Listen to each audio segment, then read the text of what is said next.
Mm-hmm.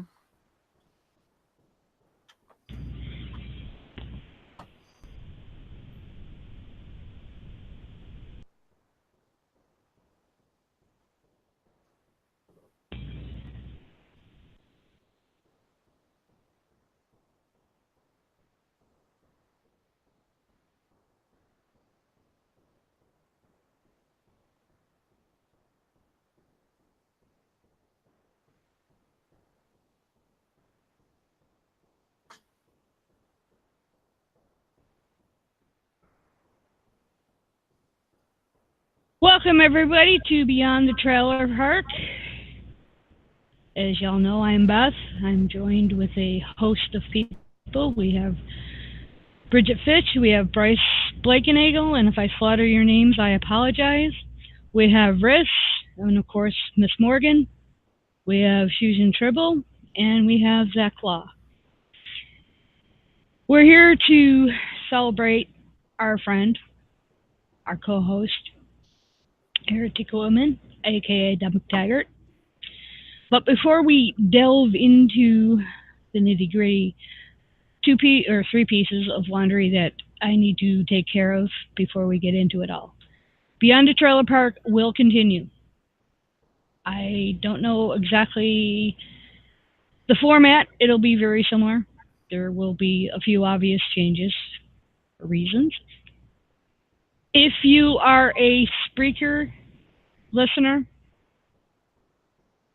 Spreaker will be discontinued for the moment. Reason being, if you are a Patreon supporter, I do not have access to our Patreon account. So therefore, I'm asking anybody who donates to Patreon to please discontinue, suspend, cancel. I don't know how it works. Any Spreaker donations, because I do not have access to them at the moment.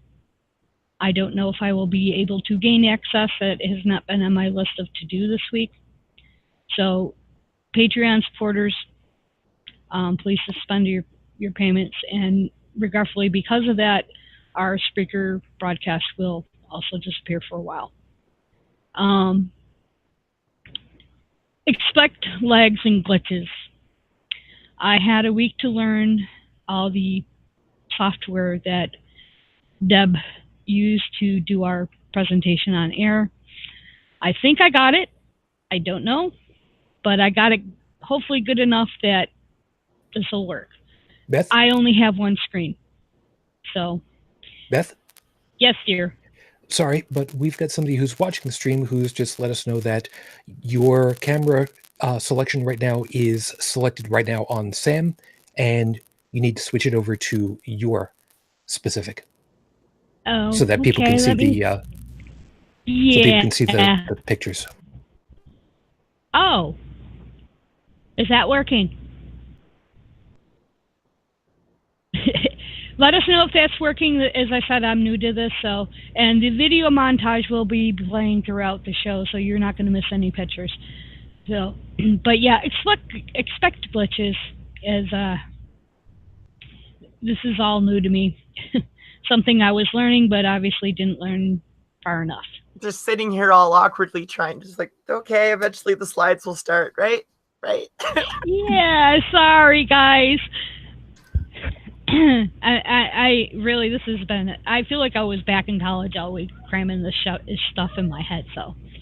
But that's it for laundry. If I think of anything, I will save it for the end of the show. So, here we go. This is something that in a gazillion years, I never did expect to have to put a show like this together. Ever. And as I know it is for all of you, those of you that are watching or listening at a later time, this is my worst nightmare. As you will find out, Deb, aka Heretic Woman, was one of a kind. And I do mean that literally and not in a bad way. As I pondered all week what to say, I literally got nothing. And I don't mean to say that I didn't have anything good to say about Deb or what she meant to me personally, but how do you sum up someone's life of 46 years? And in my case, how do you sum up the past 5 or so that I've been friends with her through the original AOA, and then obviously beyond the trailer park. Lump in my recovery from my strokes. It's a hard sell for me. To say I wouldn't be here physically is a bit hyperbolic, but mentally, emotionally, intellectually, Deb was my boulder during recovery. But this isn't about me. With the slideshow, I tried to include as many of you as I possibly could. As I was telling the panel before we started, going through Deb's list of 4,000K plus friends on Facebook was a very daunting task. If you are listening or watching at a later time, please accept my apologies for not being included, or if I was remiss in contacting you about joining us tonight. One thing is I tried to keep the photos to those of us that were in the public sphere, with 1 or 2 exceptions. So if you are a private individual, knew Deb outside of podcasting, I probably did not include you in the photos, unless it was a group shot and you wouldn't be readily identifiable. And I did that for privacy's sake, because we do get trolls on Beyond the Trailer Park. Not very often, but often enough that it's really annoying. And I don't want any of you all to be dragged into that. If you want to participate, if you want to come on the panel live, contact any one of the hosts. Please do not contact me. I have my hands full. But any one of the hosts via Facebook. They will be monitoring chat also if you do not have Facebook.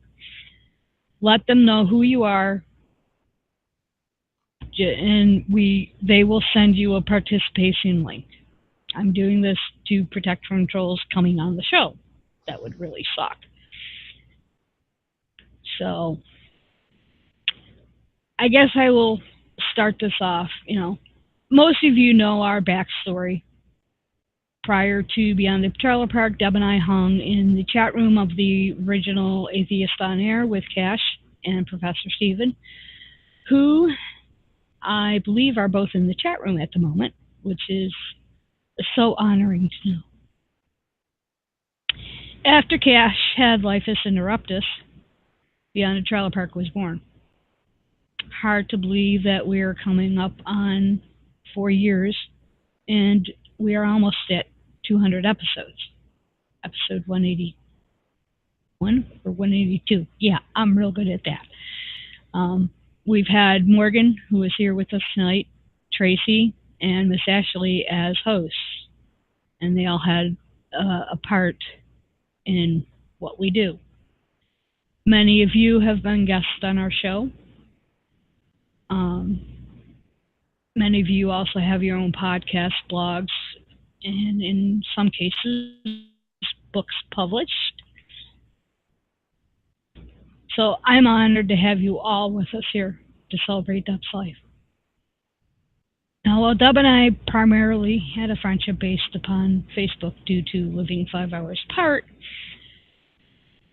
I never thought of our friendship any differently than if she was physically present where I live in Pennsylvania. In some sense, we did a lot of stuff that we would have done if we were, person to person. We would watch movies on YouTube together, documentaries, etc., especially if we were researching a topic for the show. We'd listen to pods together and, of course, our show prep. The best fun I had, as far as memories, there's too many to list, was Deb's visit on her way down south, and it was the first time that we met in person.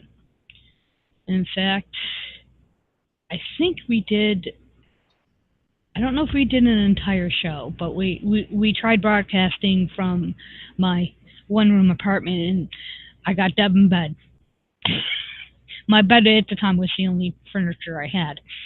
So it was really exciting to meet her, and Arnold, her husband, was with her at the time. So I think that was the best thing. We did New Year's Eve. We met up with Sue and Tiny Tribble. And a few months later was ReasonCon 3, which was my first atheist convention. And I met many of you there. Some in passing, some like, who's that? I want to meet them. That would be you, Riss. And I did finally actually meet you in person down in Tennessee.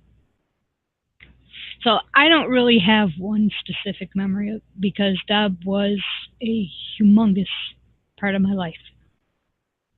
Everything right now is still blurred together.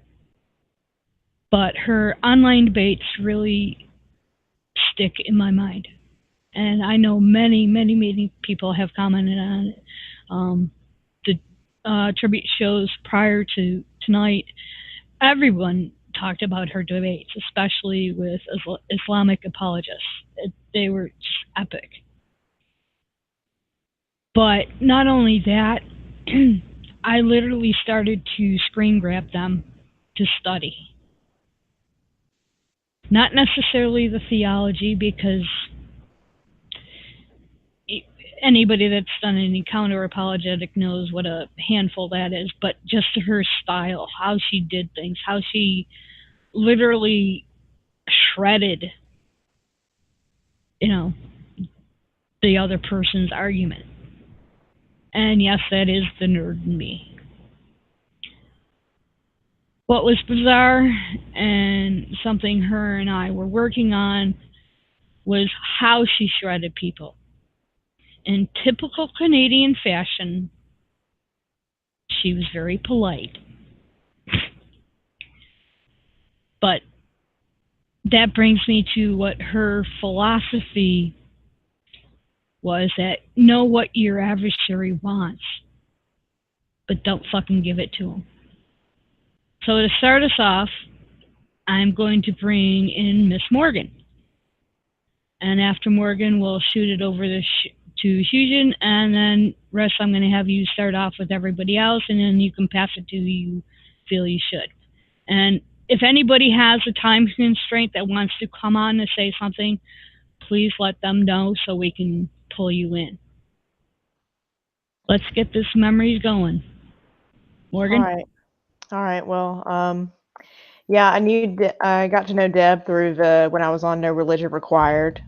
She would pop in the chat as Heretic Woman, and she was known for her funny comments and jabs and jokes in there, and had a good time in there. And after No Religion Required, shortly after, I actually took Miss Ashley's place on here, who was then on No Religion Required, and I started co-hosting Beyond the Trailer Park. And yeah, as Beth said, she would tell me all of the debates she would have and what they would call the crazy group. And then there was the really, really crazy group, which, was full of people saying that they're water prophets and, all kinds of banana stuff. So we would always have good laughs about that. We shared a lot of interests in common. Both of us were history nerds. She actually a bit more of a different era than I. She was really into Elizabethan history, and also she loved Gothic architecture and loved anything to do with Transylvania. And I just remember really her kindness and just how open and welcoming she was. And we would joke about how I was probably, I'm Southern as hell, probably a better Canadian than she was, because she hated the cold, didn't care for Tim Hortons, and she didn't like Rush. And that's all three of my bags. So, and I love hockey too, and she didn't. But yeah, she was family to me. She was like a cool aunt that I could always talk to, that, we would always have these conversations. And yeah, she never backed down from a debate, though. I'll remember that. There's attorneys I know who would probably be scared to tangle with Deb. But yeah, I miss her like crazy. Shoot. I got my start through a couple of different methods as Gotcha! there's the collection. Perfect Yep. timing. Yes, it was. Heretic Woman and I both, a lot of us, got started because of Atheists on Air, and we had a blast. It was so much fun being able to talk with each other, type with each other through all that, have jokes with each other. And then as the time started to go on and we all had our individual reasons why we wanted to start our own projects, it became far more interesting for me to have her as one of my co-hosts. Because for me, I've tried to keep a fairly large panel, to have a panel discussion, to hash through ideas with the idea of having as many perspectives as possible. And having her as female, Canadian, an angry redhead. Well, she wasn't an angry redhead. She was just angry because she was short. That's scientifically provable. And she was truly someone that I respected and felt sometimes very inferior to, as far as to try to deal with arguments. When she followed through with an argument, and like was said, she was tenacious. She made sure that she had every avenue covered. Any new nook and cranny that somebody wanted to try to use for an argument. Okay, here's the reason for it. Here's the why of it. Here's why it's wrong. And I'm going to keep this as a new open browser tab on my computer. I cannot tell you how many times she would share something on her screen on my show. And as soon as she did, you got 26 tabs open. Yeah, on that browser. Pain in my Yeah, ass. we used to have contests. Okay, it's fine. It's fine. But you know what was the most important thing? It wasn't that she could turn an argument. It wasn't that she knew how to take down an argument because of repetition. It wasn't that she knew how to turn down an argument by getting the correct citations and backing for everyone. It was that she was simply a gregarious person. What she did was so much of who she was. She wouldn't be mean-spirited unless you went after her first. And then God help you. Or at least, your God. But when all is said and done, she truly is someone that I can say, how the hell did you not know that the remodeled Enterprise had LN64 model warp engines? You stupid. It's fine. You know what? It's fine. It's fine. It's fine. You want to be a nerd? It's fine. I believe that I believe that the only thing that I could say at this point is, of all the souls that I've met in my travels, hers was simply the most gregarious. I think I've said more than my fair share between last night and tonight. So, Okay, Riss?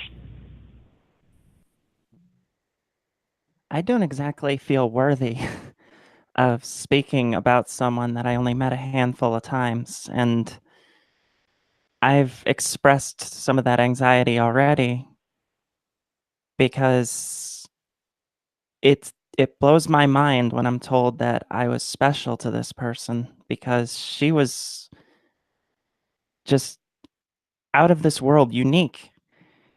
And I guess it's always a shock when you make that kind of an impression on someone that you admire for just being who they are so authentically. And I've wrestled with a lot of that in the last, week and a half or so. And I think a lot of us have. So I met Deb at ReasonCon 3, which was also my first convention. And not only do I remember her, but I remember specifically that she said she was buying one of my books for her adopted trans daughter, and that she wanted to introduce us. And then she did when I came on Beyond the Trailer Park. And to me, I don't feel like there's anything higher that I could say to speak of Deb. Then not only did she have the heart to see a trans girl who was in such need of a person like Deb to become a mother, an adopted mother, who cares? She was a mother to her. But to meet a person and go, you should meet my daughter, to me, I'm still reeling from that. And I knew two wonderful people instead of one because of that. And every time I met her, Shujin summed it up perfectly. I just don't have a lot to contribute personally because my interactions were limited, unfortunately. And there are more eloquent people who have already summed it up more than I ever could.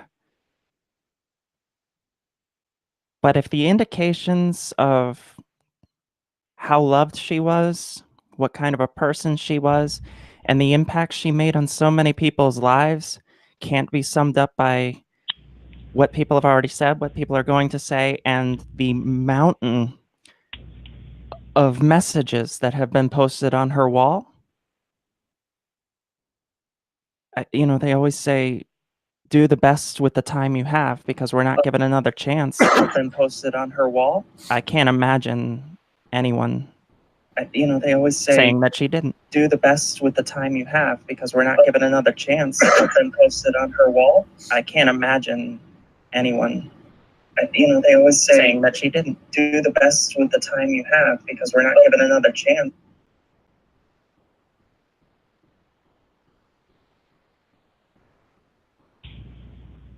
Okay, we had a little glitch there, but I'm going to interrupt because I know life is interruptus. And we have a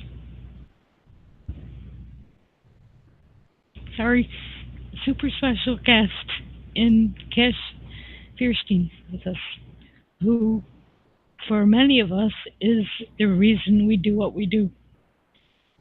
Cash, thank you so much. Well, I want to thank y'all for inviting me. I am honored that y'all would let me come on here. I see some familiar faces. I couldn't really say anything more than what Shujin just did. It was beautiful. And Long Blackcock just sent me a message that Shujin had done a tribute yesterday, so I'm going to try to find that. And I want to say that I always looked up to Deb because she had the ability to remember things and spit them out quickly. And even though, and she was quick on the internet too with her 1 million tabs. And if you saw my screen now, you'd see that we probably have the same DNA. But I was always impressed that if something came up, and a couple of the times I got to debate, I had to prepare, and I had to, lay off the bourbon for a little while, and really concentrate on what it was. And typically I shared stuff that I had just learned because that was all I could remember. The stuff from the night before last, I had slept since then, so that wasn't going to be as quick to the tongue.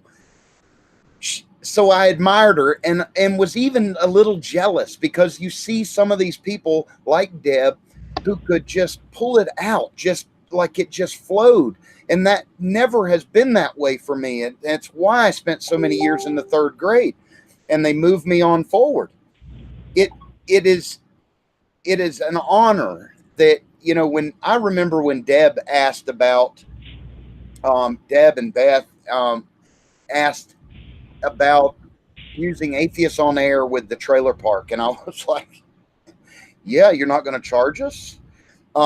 Because I was honored that they would, because they came onto the show and they talked on our show, and I was just excited that there was even anyone listening, and it was just amazing to me to see so many people like that took off and did their own things and were far greater than I ever did and could have ever been.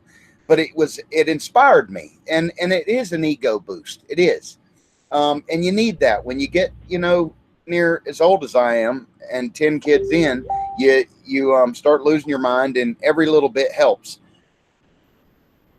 Deb, I believe, if my memory is correct, I first met her in Missouri at a convention. And then it was later at the Reason Con thing.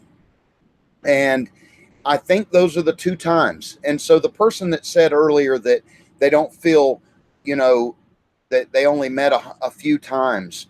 I remember when, Christopher Hitchens died, and I never met Christopher Hitchens, but I loved him. And the same goes for Deb. I loved her, and I was always I looked up to her.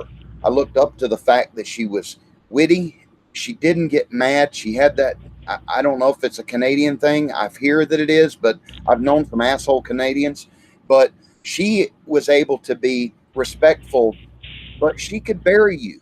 She could bury you with her knowledge, and she stored that well.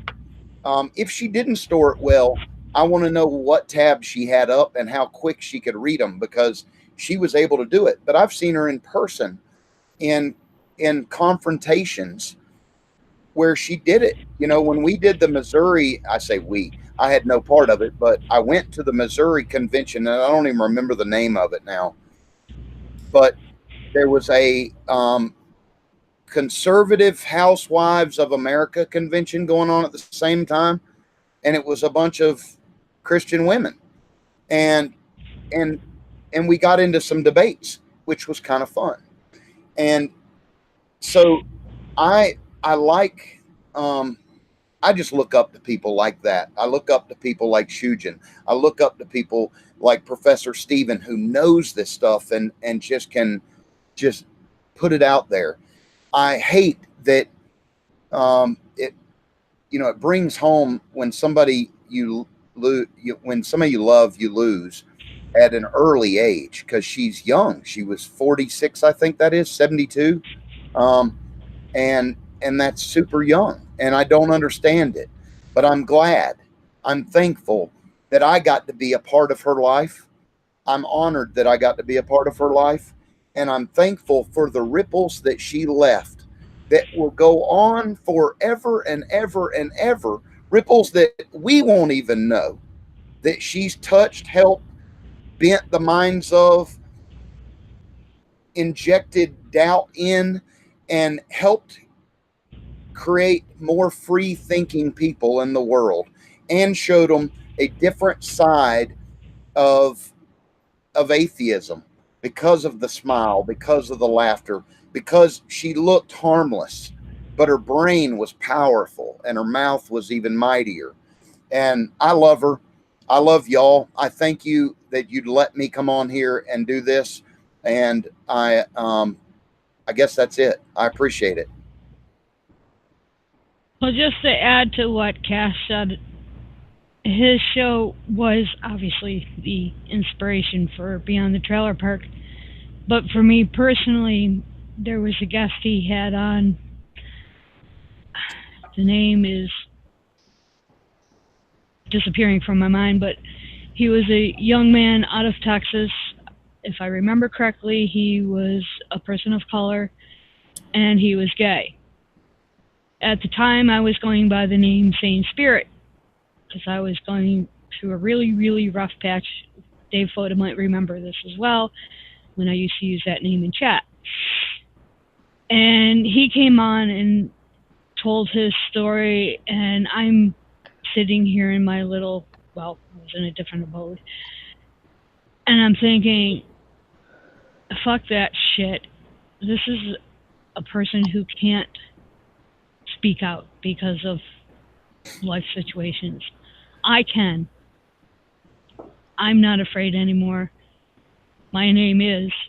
And on Cash's show, I said, I'm Beth Ambridge. I live in Warren, Pennsylvania. Come fucking get me. Because I'm going to speak when I can for people that can't speak for themselves.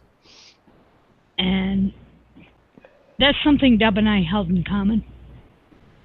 And as a couple of our panelists know, she was a friend, ally, defender of those of us, well, not me, but for those that could not speak for themselves or who gets sick, for lack of a better word, of repeating the same shit over and over. We are people.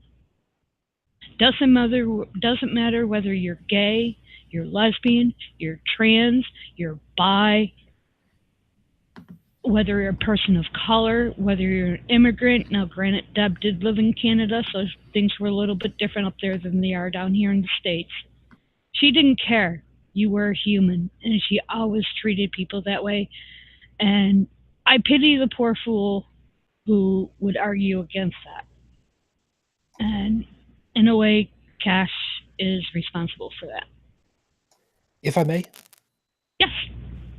Real quick, Cash. Since you are here, and unfortunately we didn't get the chance to talk with you last night, and you'll end up hearing it all later, and Stephen will back me up on this.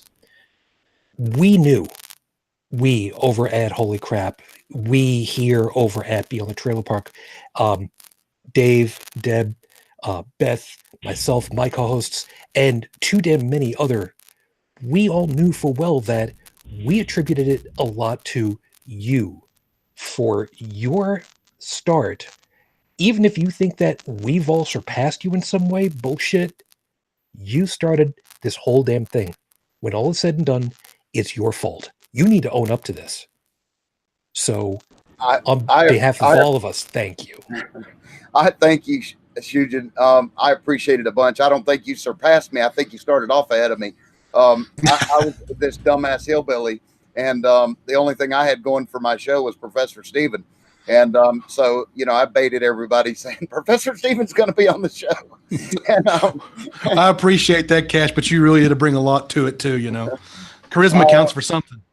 Well, I thank y'all again, and I love you. And even those that I don't know, I love you. And I thank you for doing what you do, for being a part of the groups, for being the contributing in any way you can, whether it's by listening, by sharing, by learning, or by actually running some of these podcasts, because they're a lot of work.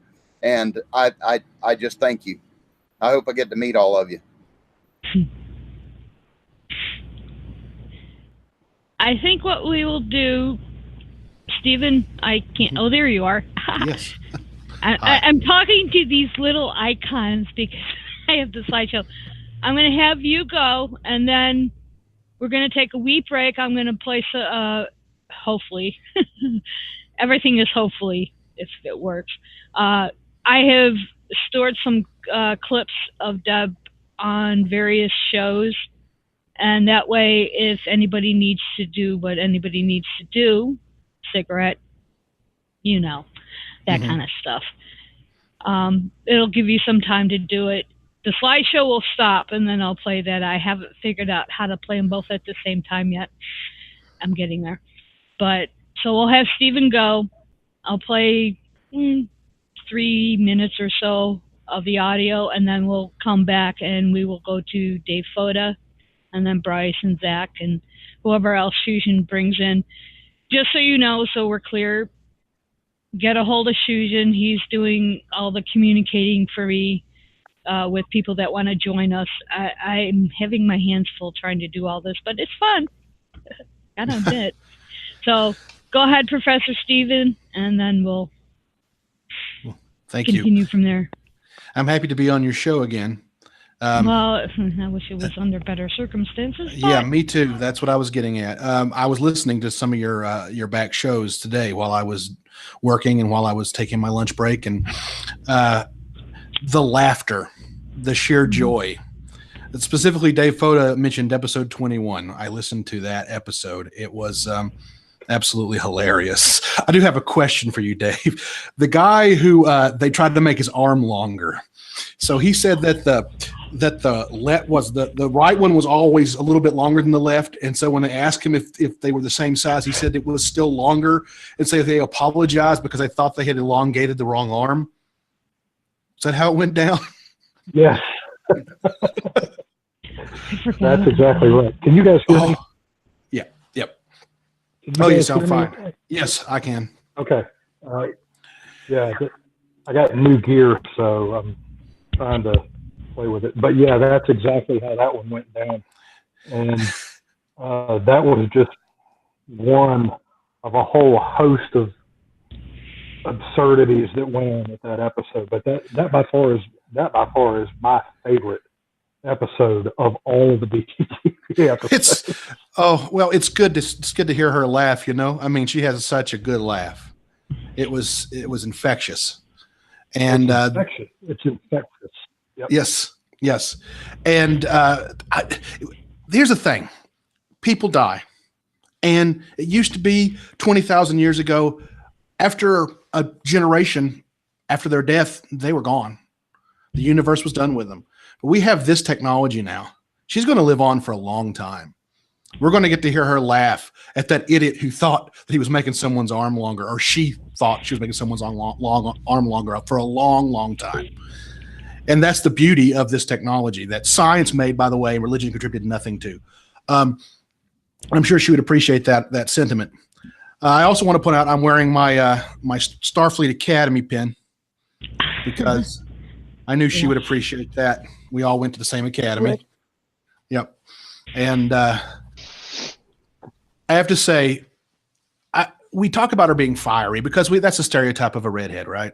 Being fiery. And she definitely was a person of energy and a person of passion. I don't know that it requires red hair to be that. I'm pretty sure it doesn't. And I don't know that all redheads are fiery and passionate, but she definitely was. But another stereotype of redhead is that they're mean. She's not mean. I mean, she'll defend the people she loves like a damn pit bull who just had his house broken in on. But that's not a mean pit bull. That's a good pit bull. And she was like that. She was a good person. She never wanted to hurt people. The whole point to her taking down Theists was to help people. Because she knew, like we all know, that theism, that specifically American style Christianity and Islam, are dangerous ideas that lead to suffering, that lead to persecution, that lead to good people being bigots. And she knew that it had to be opposed with whatever we could possibly do to oppose it. And she did everything she could, which is a lot more than most people could, I would have to say. She was pretty amazing. And I just want to say I'm so glad that I got to know her. I'm so glad I met her at multiple Reason Cons. I always look for her. I'm always, where is she? She's going to be here any minute. And I know she's going to want me to hug her. I'm just waiting for it. Where is she? There she is. It was always, no matter how I was feeling, I always felt better after I saw her again. And I'm going to continue to listen to reruns of this show. And I'm going to continue to enjoy her presence, because if you think about it from a sort of holistic scientific point of view, she is permanently imprinted on the space-time continuum. And in that way, she is immortal. The materials that she was made out of, the dynamic living material she was made out of, will never not have existed. It always will have existed. And in that way, she's like a memory of the universe. And she's one of the good ones, one of the good memories. And that's all I really have to say. Thank you. One thing to add to Professor Stephen is she was able to go on her West Coast trip in the States this past year to the Star Trek convention. And Nichelle Nichols has been, to say an idol might be overkill, because we all know idols do fall, but an inspiration. not long after I had, or before, I can't even remember the timing, she had a stroke around the same time I did. 3 months later, she was able to fly on a special project with NASA. Now, she didn't actually go into space, but that border between the two, I think it's the lithosphere, correct me if I'm wrong, Stephen, but 3 months after having a stroke, flying in a fucking spaceship. And it was such an inspiration for me because I was struggling, as many of you know. And I've always held that as kind of my kick in the pants. Well, she went to this convention. There's William Shatner. What timing? She got to meet William Shatner. And she purposely tried to meet Nichelle Nichols, which there's a slide of that as well. But best of all, at least from my perspective, or for my perspective, is she was able to get an autographed copy of Nichelle's photo as Lieutenant Uhura on Star Trek. And many of us grew up in the Star Trek era. I didn't know she was doing this, and she goes, "Oh, there's a package in the mail." And I'm like, okay. And she wouldn't tell me what it was. I think she did finally about a day or two before it came because it hadn't come yet and she was getting worried. And she told Nichelle my story and how she was an inspiration, and she said that Nichelle was very touched by it. So even there's no, this was not planned. That photo right there sums up, you know, a lot of what Deb meant to me, you know, of you.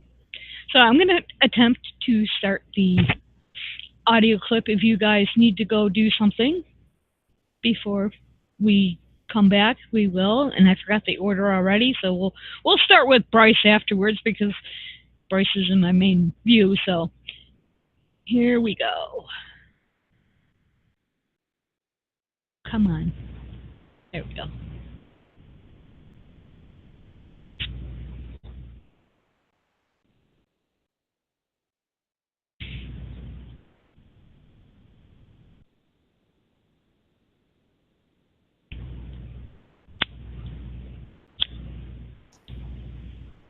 Beth, do you have the audio playing at this point?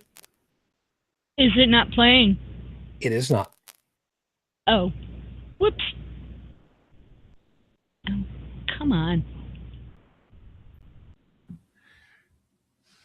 Well, while you wrestle with your equipment, were you referring to the exosphere? Yeah, someone's filling the dead air here until I figure out what the hell I did. Were you referring to the exosphere as the outermost part of the atmosphere? Ah, yes. Yeah. That's amazing. Why is it not playing? It might not be playing through the Google chat. It might just be playing through your headphones. Are you hearing it? Yeah, hold on. I'm sorry, guys. As I said, this is all new for me. If there's one thing that we all in this group have learned, it's that you can never, ever expect any show to go off without a hitch, because equipment issues will always be an issue. Trust me, always. I know this intimately. Why is it not giving me my control panel?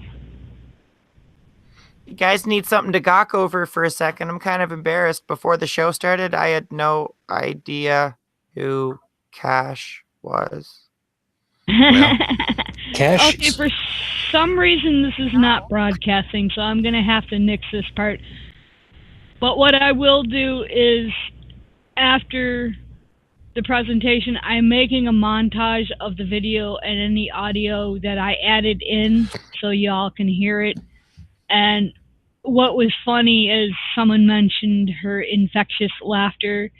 While I was going through these clips, trying to pick out chunks to play, I think on every show she was on that I found was her laughter. So for those of you that sent me tributes, that would be Trish and I think Fusion. I don't know if yours is going to play either at the end, so we might have to finagle. Worst case, I may- know how I can make mine work at least. Okay, so we can do that. I apologize.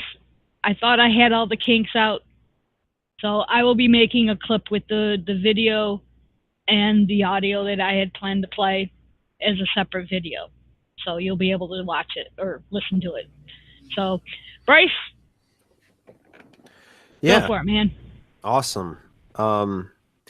Well, I'm actually really glad to be sharing this panel with Cash and with Professor Steven because, I mean, there's no other way to say it, but you two started a groundswell. You started an indie movement of podcasters, and that's where basically everybody on this call and everybody that will be cycling through the call tonight started. That's where we all met each other. That's where we all began interacting with each other, listening to each other's voices during live call-ins.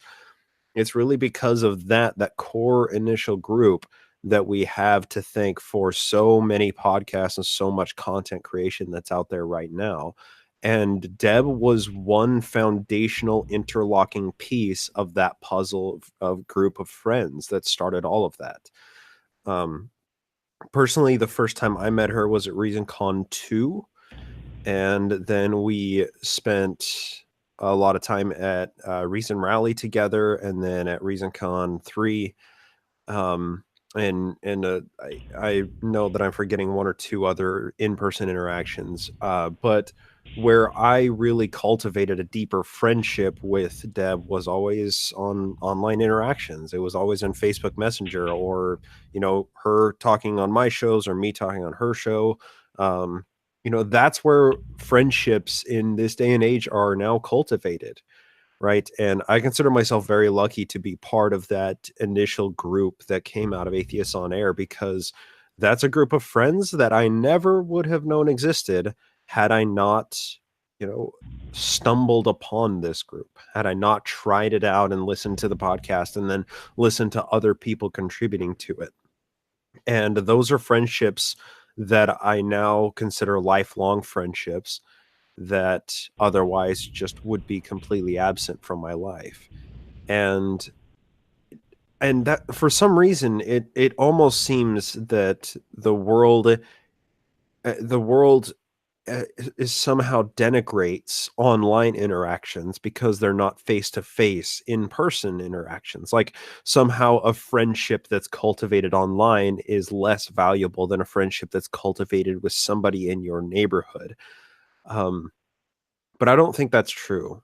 And where I feel like Deb and I really connected was by talking to each other for hours and hours online and almost never being able to actually see each other in person and interact face to face. And that, I don't know, I don't think that there is any value in trying to quantify the value of friendships that way, because those friendships are just as genuine as any other friendship that we cultivate in any other setting. And with that, it feels hard to understand what to do in this case. When you have a family member die, when you have a friend die, you may be geographically located nearby and you can go, visit their family and you'll spend time mourning with each other. But we all live hundreds or thousands of miles apart, and this is the only way that we can grieve together. This is the only way that we can heal together from this hole that is left in our group of friendship, our group of friends. And that's tough to do. And, because we're atheists, we don't have an easy, I don't, it may be a misnomer, but a get out of grief free card.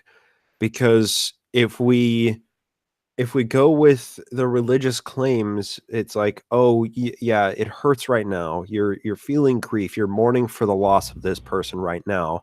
But when you die, you get to go up to heaven and you get to see them again.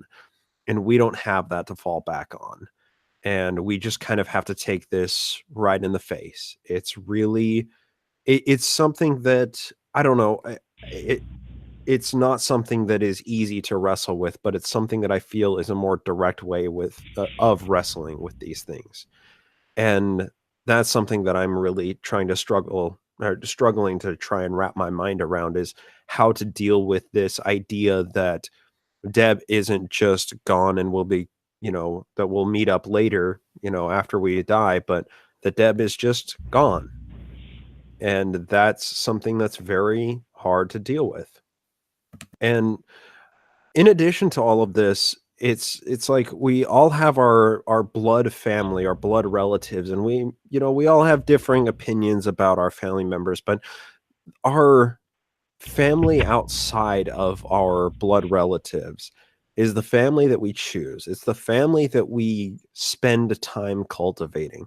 And for that reason, I consider Deb to be a part of my family, and I've lost a family member. And I consider all of you to be a part of this one same family. And there is a massive vacuum in this family now.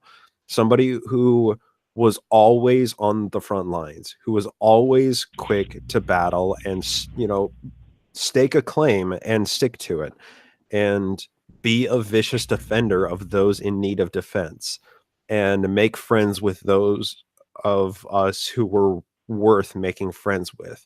Deb didn't take any half measures. She was always in 100% all the time. And that's what made her the most authentic and incredible person to talk to.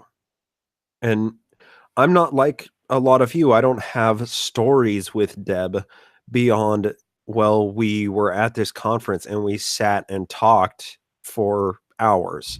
Those are the stories that I have with Deb, but because of how I am, that's what I cherish the most about our friendship.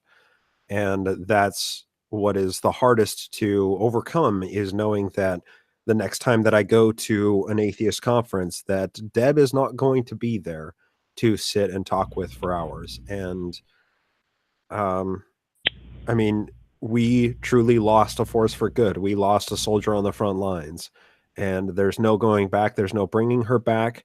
So the best that we as atheists and skeptics can do is immortalize her, memorialize her, and just show everybody how much we appreciated her presence when she was here, and just honor her legacy, because that's all that we have of Deb now is her legacy. And we have her to thank for that. So Deb, thank you for being who you were. And it sucks for all of us. It sucks to say goodbye, but you truly were an incredible human being. You were not good. You were great. You were not awesome. You were utterly and completely amazing. And we all are going to miss you a lot. And yeah, that's my piece. To add to that, Morgan can attest to being at a con and talking for hours. You know what I'm going to bring out, don't you, my dear? Yeah, we literally kept saying, "Oh, we're going to go to bed. We're going to go to bed eventually," and we just kept talking all night about just everything you can think of. I don't even know. We talked about, the people following Jordan B. Peterson. We talked about, the alt-right nonsense. We talked about skepticism and, I don't think there was a topic we didn't talk about. I really don't. I mean, it was like 2:30. We're like, oh, we better get to bed. 3:30. Oh, yeah. The next time we looked, it was like freaking 5:30 in the morning. And I think the first speaker was at 8.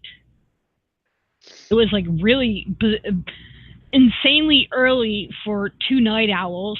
Morgan, I'm not quite sure what type of hours you keep, but being that you have a real job as compared to me who works second shift, we were like, yeah, better get to bed. And I was still going through recovery and yada yada yada, so I, muscle wise, sitting up was very difficult for me. So I was like, yeah, I'm just gonna lay down on the couch just to get my feet up, because I do have edema from all the issues. And it was like 5:30. Well, here I'm laying. I crashed, and those two kept going.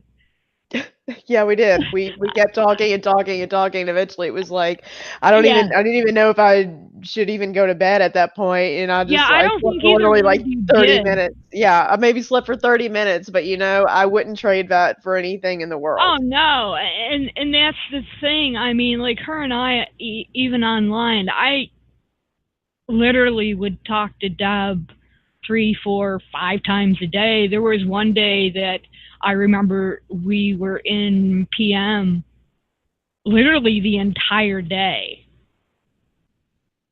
And that's just the way it was. Her and I would get talking, and a lot of it was show prep, or show ideas or guest ideas or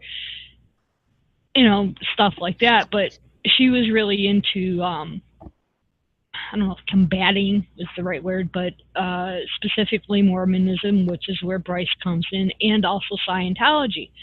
And I had a few contacts that were ex-Scientologists.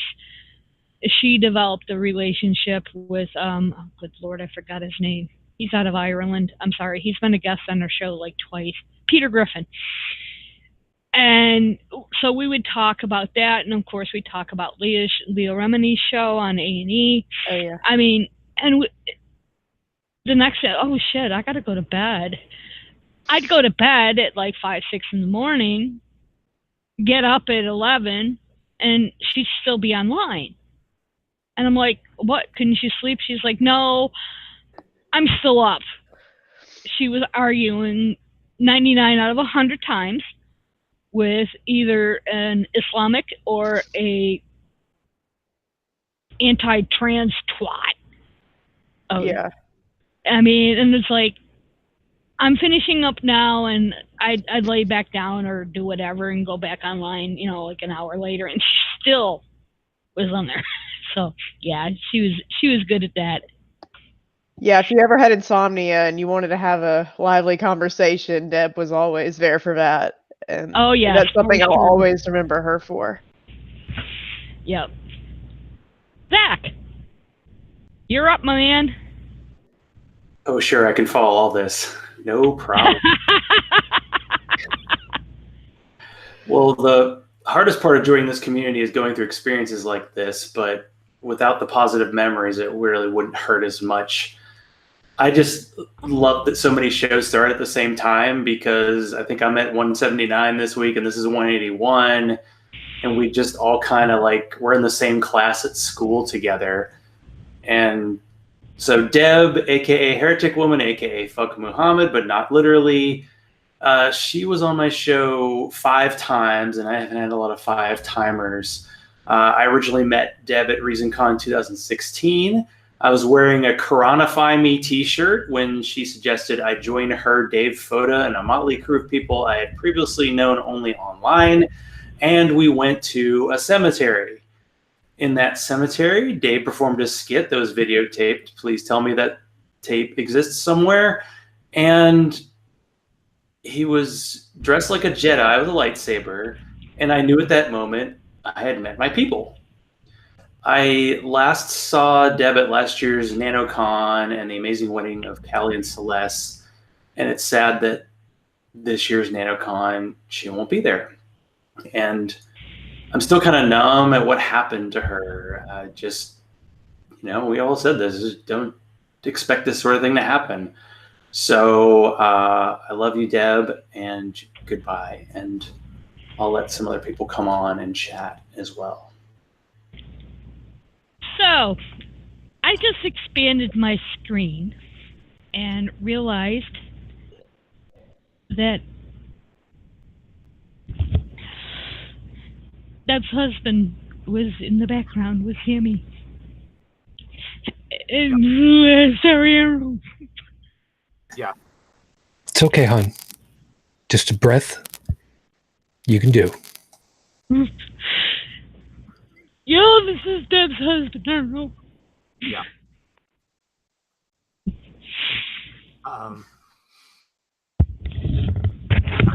Done talking, or if you're just having trouble getting the words out.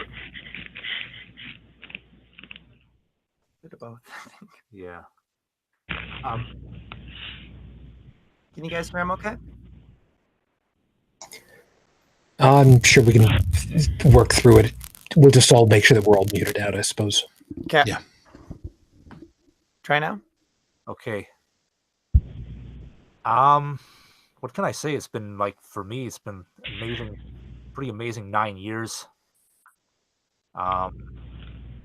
Almost didn't happen. 9 years, 8 years, end of 2010 to now. 8 years.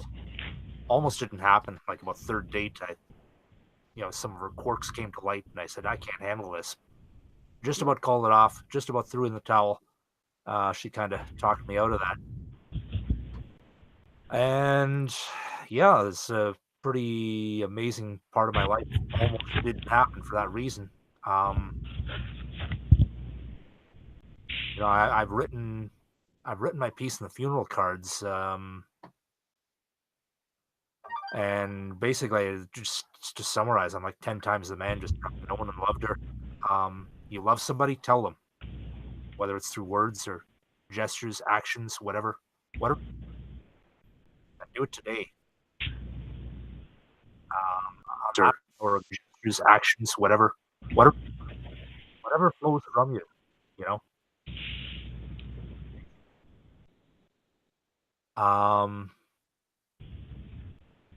Very, very last night we spent out was a stormy night here, and her ride failed to Hamilton.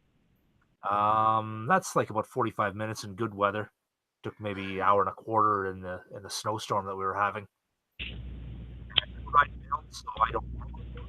But she wanted to go, and I agreed to drive her. And she was happy with friends, excited about the wedding.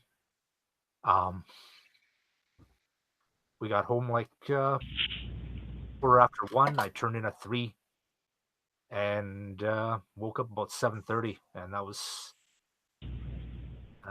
too late to do anything. I think she was already gone. I'm not a professional. I tried to feel a pulse, and I think just felt my own.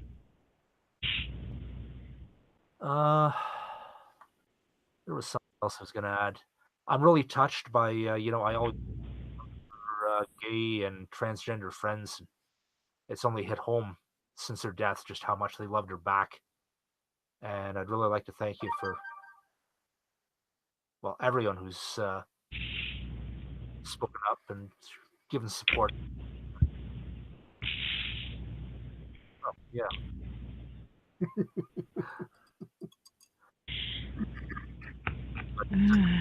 While Beth is Beth is pulling herself together, I just want to say, as I said for you over on Facebook, thank you for allowing us to continue to have you as part of our family of choice. There's no other possible way that we could have you guys, and thank you for letting us help you any way that we can. Please do not ever feel that you couldn't ask for any little thing. Mm-hmm. We'll try our best for you. Yeah. I'm sorry, guys. I can be a slobbering idiot at times, but I think Arnold knows this, how much I cared about that voice. It's a shock.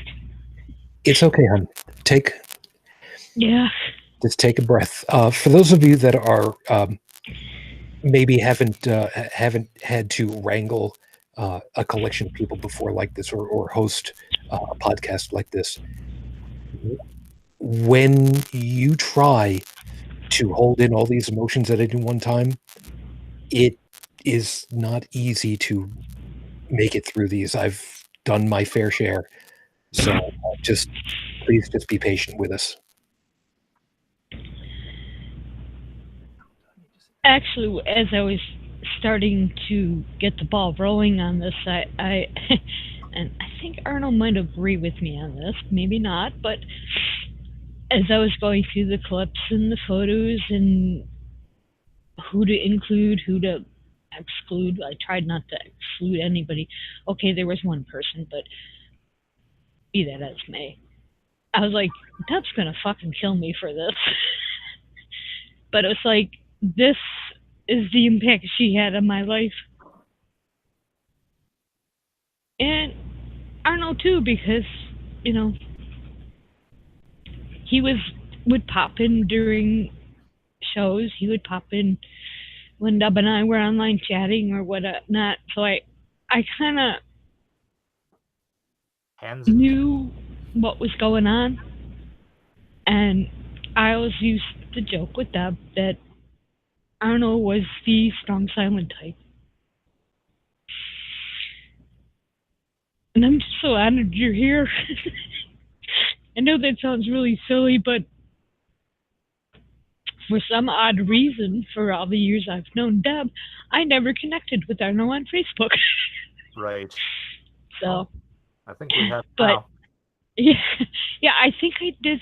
I don't know if I sent a friend request or not, but I didn't want to do it during this week. I wanted to wait and then I'd send you one. But yeah, this is the impact Deb has had on everybody, not just me, not just you, or well, I don't know. It's a different ballgame because that's her fucking husband. Greg, I know, has been a rock. Besides keeping everything kosher, for lack of a better word. Over in Canada, he's also kept all of us in the loop as best as he could. And I think, for all of us, I think I can speak for everybody. We really greatly appreciate it. And that's it. Even though Deb and I were connected via Facebook, that 5-hour difference made things difficult.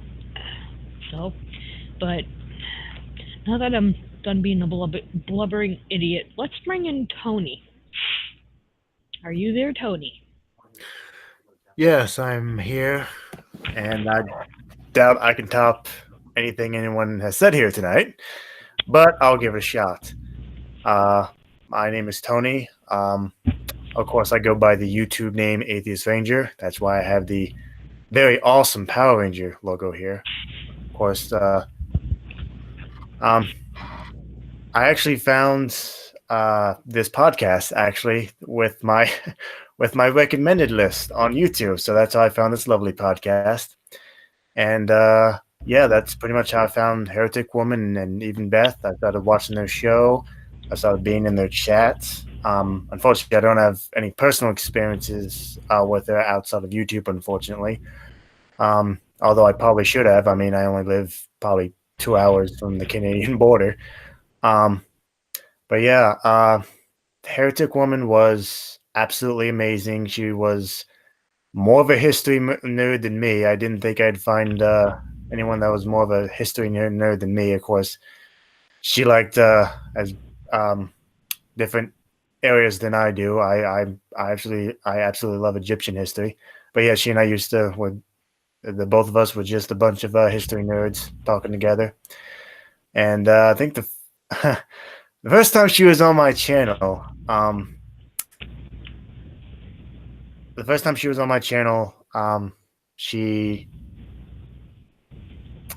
sorry, it's just she and I have been friends for so long on YouTube, I forget when was the first time she was on my channel. She's been on my channel numerous times, though, just to kid around. And I think that actually, yeah, the first time she was on my channel, I was showing a G-Man video, and of course, she and I just laughed at that hysterically. And yeah, but I can't really top anything anyone has said here tonight. So all I can say is, Deb, aka Heretic Woman, you were an amazing person, a very amazing person, and probably shouldn't say this in a room full of atheists, but I'll just go ahead and say it anyway. If there is a heaven, I think we all can agree you are definitely there.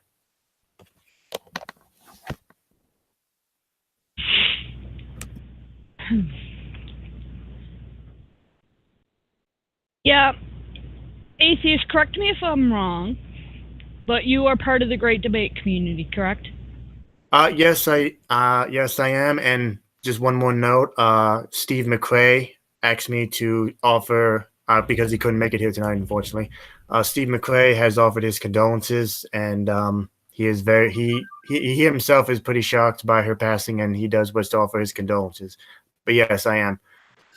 Okay, and the reason I mention that is besides Beyond the Trailer Park with Full Chronic, which she had put on hiatus because reading the Quran was like, well, it was bad. She needed a break. And also doing Holy Crap and guesting on various shows, she was also very active in the Great Debate community. And she kind of enticed me. I watch quite a few of the shows when I can. But you would hear on our show, especially, I don't know how much she mentioned it on Holy Crap, various. But yeah, the G-Man episode was a big one for her. Her and I would talk endlessly about G-Man. He's a YouTube character that is him and Nephilim Free was another one. We would just shake our heads because it was just, they were just so bad. I know, like when I first introduced Heretic Woman to my personal circles, and I told them that the first video I showed her when she appeared on my channel was Heretic Woman. Was G-Man. A lot of my own personal inner circles got, I wouldn't say necessarily angry, but slightly annoyed. She's like, I think most of my inner circles were like, okay, this is the first time this person's been to your channel, and you show her a G-Man video? Are you out of your mind? Yeah, like, she wanted to see it. Yeah, I think I was aware of G-Man. I've gotten into tussles with him before, kind of, sort of, on YouTube, but yeah, she was just amazed at his, I don't even know how to phrase it, lack of awareness. Yeah, awareness. That's a good word. Thank you. But yeah, she was amazed because, as most people know, I follow the Fringe and I follow the Fringe right. Conspiracy theories and all that, and she was just totally amazed by some of the people I would come into contact with, and then she got introduced to G-Man, and I was like, oh, you're in for some enlightening, for lack of a better word, enlightening conversation with him. Trust me. A human being completely impervious to facts. Exactly. There you go. That's another good way of putting it. But yeah, it's just it's amazing that and as I said in the beginning, while she was shredding you to pieces, or your argument, I should say, not you specifically, she would do it so politely. And I was gonna say, I'd like to just one more thing. I forget who said this exactly, but about Heretic Woman being immortalized. If it's okay with Beth, I would definitely like to immortalize her on my channel by mirroring this lovely tribute, which was better than mine. Mine accidentally got cut off because of my own stupidity. I'd definitely like to mirror this tribute to my channel if it's okay with Beth. Well, any of our material, you guys are free to, anybody are free to use. As I said, I will be posting, hopefully, the slideshow, and I will be posting the audio clips of various shows, and I didn't get them all, trying to track them down without knowing specifically what show she was on was really kind of difficult, plus I work full-time, so I had to do this in between sleep and work. But yeah, you're free to use any material.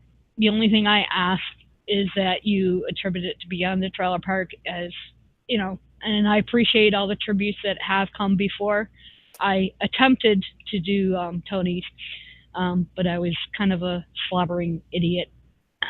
You upset? It's fine. It was funny because Tony sends me invitations every week to join his hangout, and 99 out of 100 times I'm working, or I just got home from work and the first thing I want to do is go to bed because fatigue is an issue for me. And I wasn't going to join, and then I was like, you know what? I'm going to, for Deb, so to speak. And I did okay in the beginning, but then I became a slobbering idiot. But yeah, contrary to belief, I actually do have emotions. They're just a little odd. But yeah, and I know I will say this at the end, but I do appreciate everybody who has come on, everybody who is in chat. I'm not monitoring chat because I'm not that coordinated. But so let's see. Who do we have new? Oh, Left at the Valley. You are up next. And All Greg, right. interrupt if you need to. Can you guys hear me? Yes. Perfect. Well, I feel a bit like the outsider. I guess first of all, thank you so much for allowing me to be able to come and join you here tonight. I don't know the majority of you guys. I do know Beth. I did know Deb, Zach, who's gone, but Cash, Professor Steven, all that. I'm afraid I don't know you guys. My name is Kevin. I am the host of the Left at Valley radio podcast. I'm another one of those Canadian podcasters. So right off the bat, when I met Deb, I guess there was a bit of a kindred spirit between Canadians, I guess.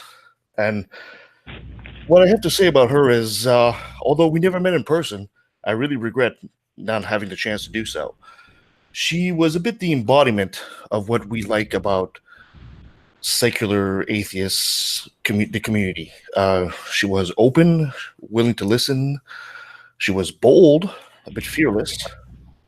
So she wasn't just what we like about it, but also what sometimes we aspire to. So at the same time, yeah, I guess that's pretty much what I have to say about her. And I did invite her on the show a few times, and I'll always remember the time where she came on our show and we were at CIVL 101.7 FM, and she mentioned on the radio that she was wearing her glory hole shirt. And on the spot, I asked her, you try to put her in a bit of a bind and say, well, can you explain to the audience what a glory hole is? And she did, without missing a beat. She totally did, live on radio. I thought that was just so precious. And she was always there to, if you needed something, because God knows all you podcasters will be able to tell me, you're about to do a show at the last minute, your guest drops out. It happens to all of us. Anybody who's done podcasting knows this. But you could always call on Deb at the last minute and say, hey, my guest kind of dropped out. Do you want to fill in? And she would. And I really, really appreciate that of her. So she will be greatly, greatly missed.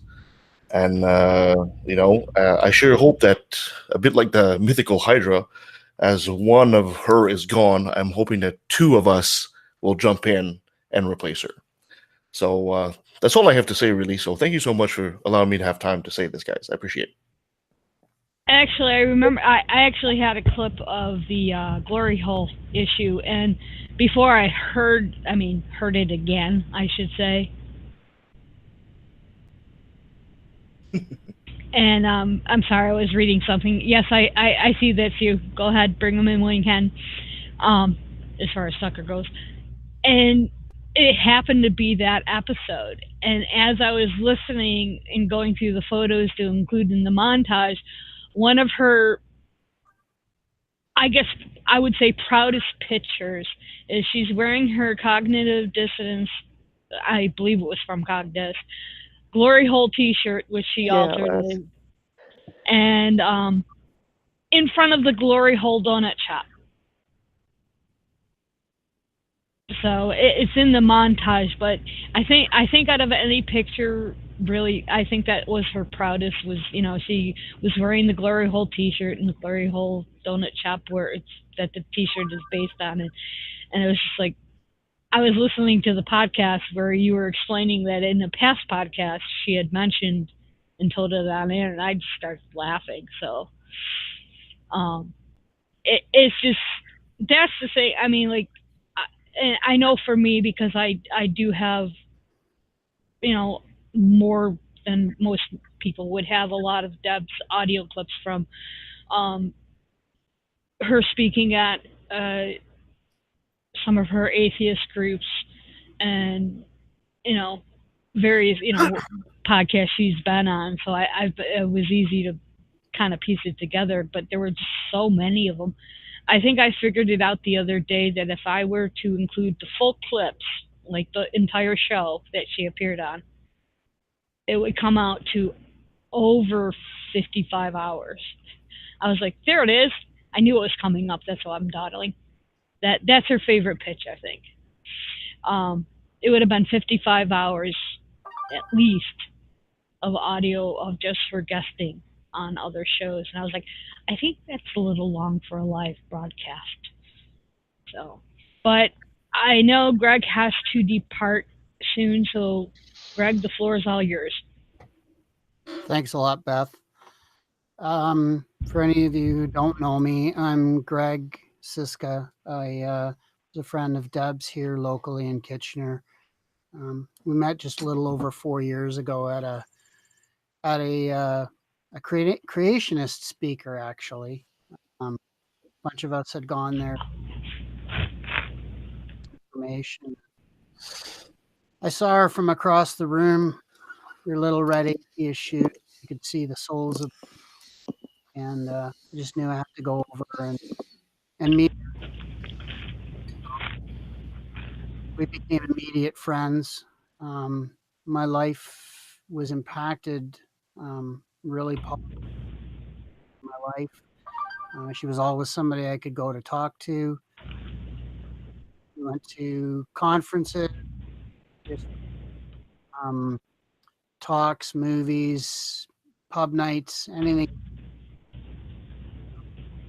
Her smile was absolutely incredible. Her laugh was, like everybody had said, infectious. She was the nicest person you'd ever meet. You didn't mess with her, though. She'd tear you down in an instant if you got on her bad side. Not many people did, but she was always fair. And I think she's going to be remembered by a lot of people for a long time. She left not only a good legacy of her input into the atheist community, and also her fighting for and gay rights. That's made a huge impact as well. But I think the one thing that personally I feel is that she was, I often feel that she was a much better friend than I had deserved. But she did pick me, so I'm grateful for that. And we should just honor her memory by doing what we can to continue the good fight. And I just want to thank all of you for being part of this. That's pretty much all I have to say. Well, Greg, I know personally, for me, because you were kind of my communication link, and Sammy as well, to what was happening up in Canada. And I think for many of us, the same applies. And Deb always spoke very highly of you. I appreciate especially, and I will personally say this, not to dwell on myself, but when I personally had to do a GoFundMe, it was, people like Greg and a few other Canadians that really did make my life a lot easier when I needed rent money. So I've had a kind of a connection with Greg since then, but I always knew what was going down with Greg as far as like the atheist meetups and those type of things. And I know you gave Deb rides when she had to stop driving due to her eyes and stuff like that, and she always appreciated it. And it was always, I would ask her, how's Greg doing? How's CF doing? Private individual, don't want to mention the name. And so I was always kind of in the loop, and I personally appreciated it, and I think everybody else appreciates everything you've done, and especially for Arno during this time. So, Yeah. thank you so much. And thank you for being there for Sammy. Thank you for being there for Arno. You're And for very all of us, welcome. because you've been around and out through PM while I'm a slobbering idiot last week. So, Completely understandable.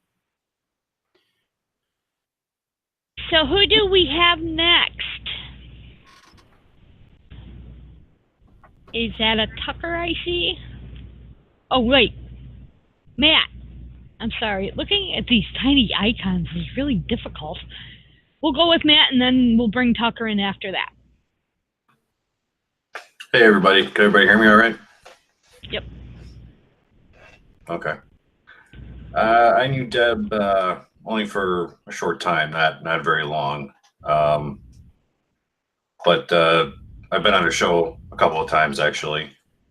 She needed to fill in, so she had asked me if I wanted to fill in, and I said sure, and got to know her pretty well. And also through Facebook, we talked a lot, and she would always post things about stuff, and I'd comment on them, and sometimes we'd talk through Messenger and whatnot.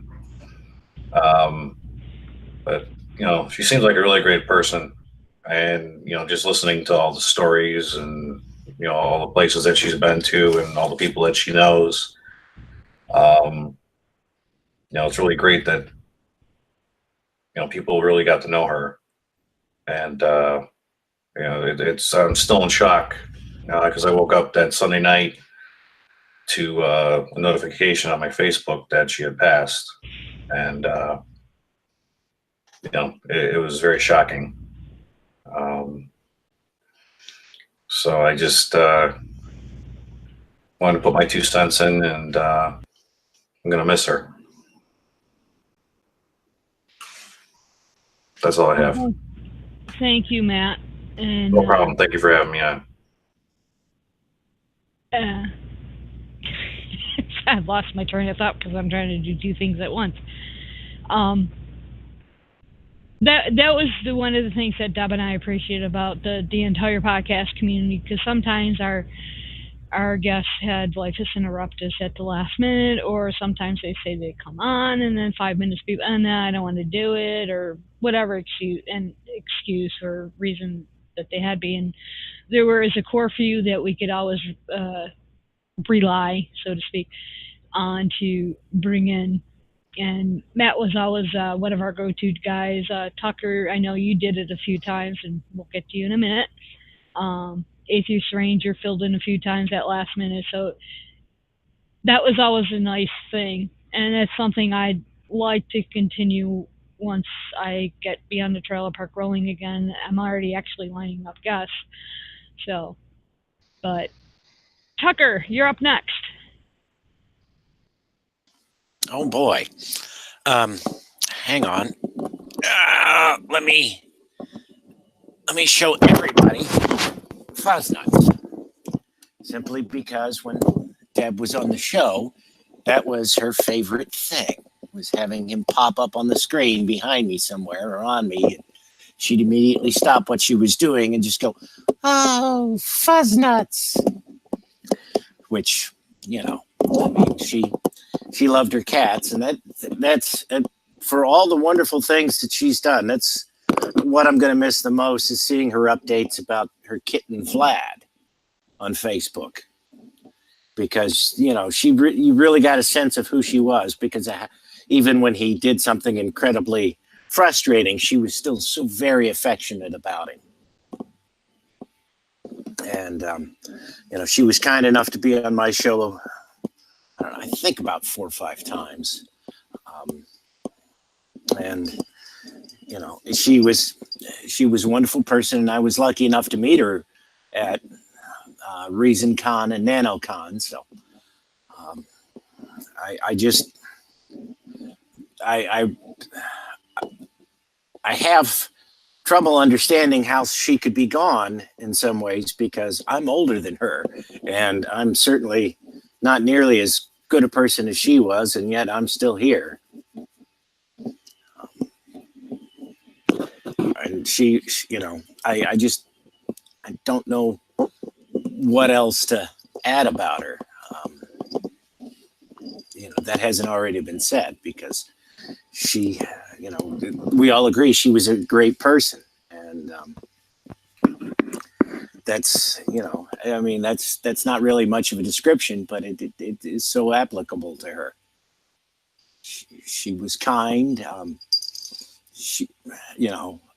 I don't, even when she's had something to be angry about, there was still a compassion in her speaking. She she was the life of the party as well. The times that we hung out, and she always had some, she was always just going on and laughing and joking and having a great time. Guess that's about all I can really say. I will miss her.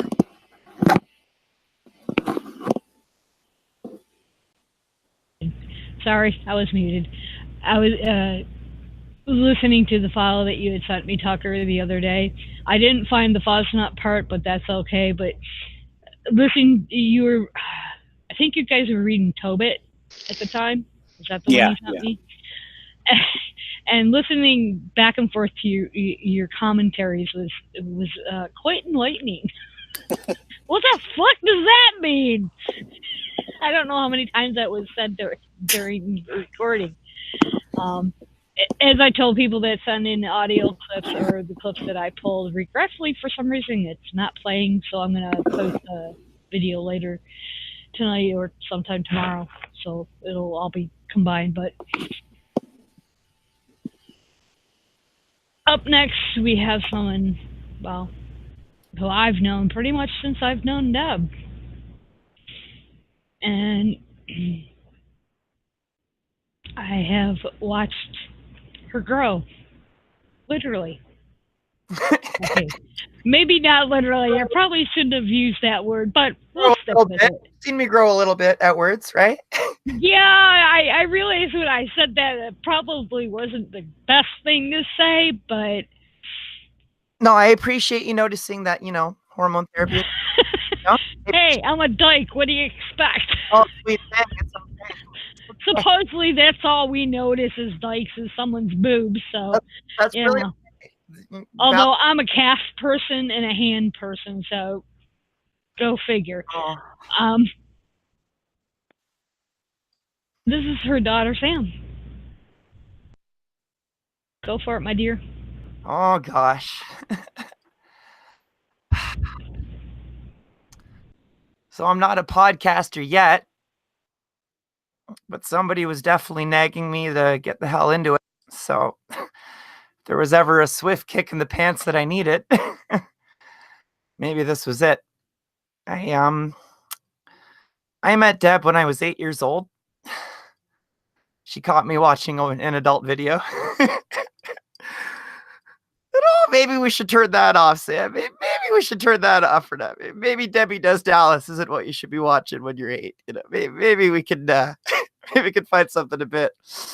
We'll stick you with the Japanese version of Sailor Moon till you grow up. Okay, that'll be way better. That'll be way more PG-13. I promise. But I was the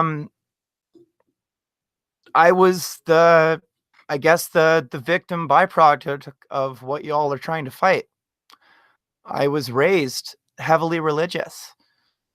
I was abused under religion, and eventually I was orphaned and abandoned because of it.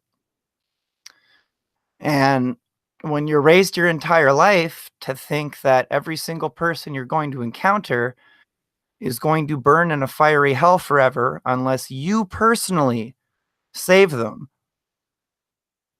it socially stunts you. It really does. It socially damages you. And Deb saved me. Truly, by removing that fairy tale of heaven. You can absolve that that fear of hell, that superstition that poisons you and that indoctrinates you, and you could actually be free.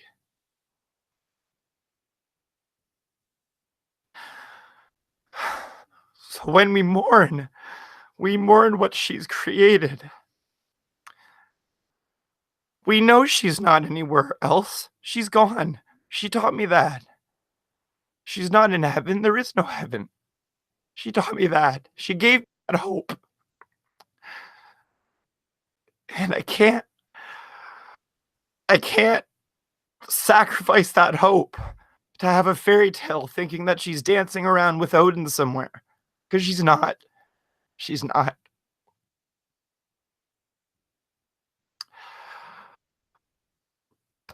But she did save me. I'm still here. Well, I think, Sam, I remember at the funeral. If we missed it at the funeral, I'm now in the first week of my life not wanting to kill myself. Because of Mom. That was her last gift to me. I will never forget that. Well, I remember, Sam, when she first told me that you came out, so to speak, with your transition, and she's like, well, she's going by Sam now, and as I was going through clips and going through whatnot, I have some original conversations from you. And it's really funny because I think about it, and I think we can attribute this to Deb, that, to be honest, I don't remember before that day.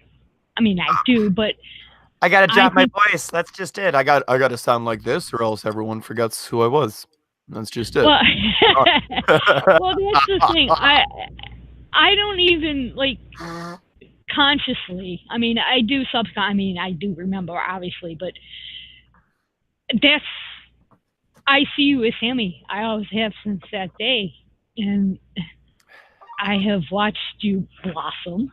Oh, that's not a good word either. I have though, and it's her fault. All of my shit, like a giant black cat necklace. Oh gosh, who inspired that? Yeah. Duh. Yeah, and that's the thing. I mean, it's like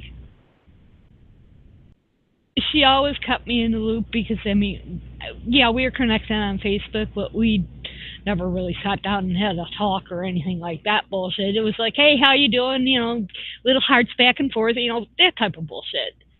I mean, regretfully, it took this to get us talking even more. And it's just, I think that Deb had that influence on others that were transitioning or thinking of transitioning or coming out as an atheist or anti-theist or, you know, leaving religion, but, you know, just kind of leaving it there until things developed. I mean, she had a way of leading and encouraging people, and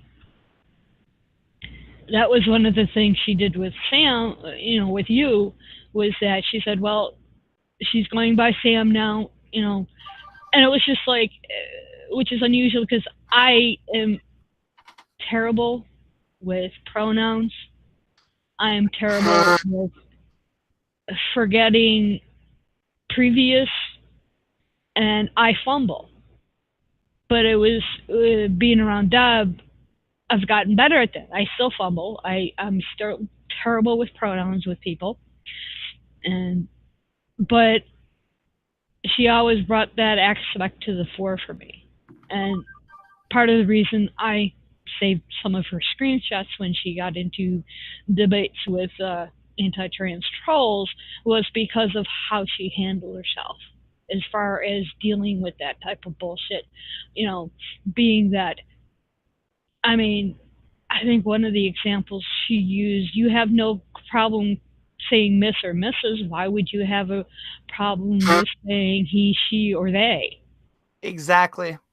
And it was stuff like that, just little simple things as far as, transitioning, that even though I've been, quote, in the community for, since I can remember, I mean, I've been a lesbian my entire life. It wasn't just like, oh, I'm gay now, that type of shit. So, some bull dyke didn't sneak on, like a bull dyke didn't sneak on you one day? No, it wasn't, achoo, you're gay. No? Yeah, no, it wasn't like, I mean, so I've always been part of it, but then again, I haven't. Yeah, I had a few friends outside of our immediate community that I knew were trans, but I never really knew, like you, Riss, Kelly, who had to work tonight, so that's why she's not here. Okay. Celeste, Celia, Robin, I went through my list one day and I'm like, damn, I have an awful lot of trans people on my list for someone who's like totally We're clueless. everywhere. Yeah, and it's just like, but I never thought of them other than who they are. I will say this, that and I have yet to see it online or in person anywhere. I have yet to see a cisgendered ally on the caliber of Deb to this day. And she was good at it. I mean, she put me to shame.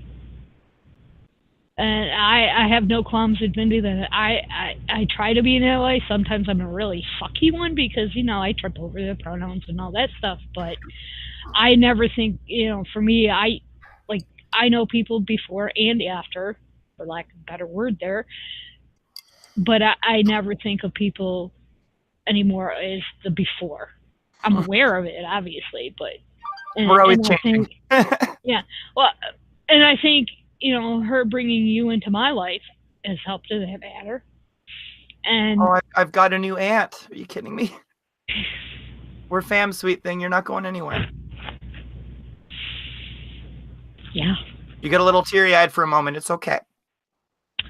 Yeah, you have a way of doing that. So maybe I'll tell a cute story about Deb while Beth's recovering real quick. So, Deb liked to brag about having never been pulled over ever for a speeding ticket ever. And then I happened to be in the car the one time she did. So, cute little 4'0" Deb, just, driving along in her car with her sun hat on because it's summer and she's adorable. Just blaring Rage Against the Machine on the radio, just driving along, didn't even see the police officer come up. And so as Buddy's walking up to the window and taps and she's rolling down the window, literally on the radio, it's like, fuck you, I won't do what you tell me. Like she's like, hi there, officer, how can I help you? That's like Deb in a circle complete, if anyone needs that. Okay, I have totally lost track of coming and going. Am I missing anybody's shoe? But oh yes, I've ranted enough. I will mute. Oh no, you can interject whenever you're damn well please. Well, you say that, but I'll rant all night. I've known her for 20 years. I'll rant all night. Yeah, but we have another special person with us, which I'm also honored, and she has been a past guest along with her husband. Alishba, Hi. How are you? All things considered, I was feeling terrible because the day of the funeral there was a massive crash on 401 when we were going from here, and we got stuck in traffic for over 2.5 hours when we just had to turn around.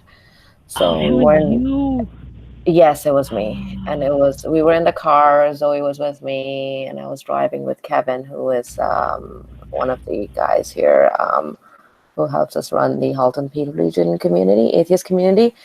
So we left, and we left quite early too, but we still weren't able to make it. So I was like, that would have been my last chance, and it's so incredibly sad. When I found out, I had just spoken to Deb like a few days, maybe a week ago, about, because I'm a photographer, most of you know, so I was gonna do the family photo shoot. She'd been planning for it for some time. She just didn't get to it, but those few days, weeks before this happened, she was like, I want to do it sooner than later. So I want to get good memories of the family together with the adoption, with the wedding and everything. And then we were about to set up a date to do this. And that was the biggest reason why I was just like, I could not. I was like, this is not true. And then I found out, I went immediately to her page, and because one of our common friends told me, and everybody was writing reviews. I was like, what the fuck just happened? And it was the absolute worst thing, because she was at my place I think just towards the end of November, and that was the first time she came. And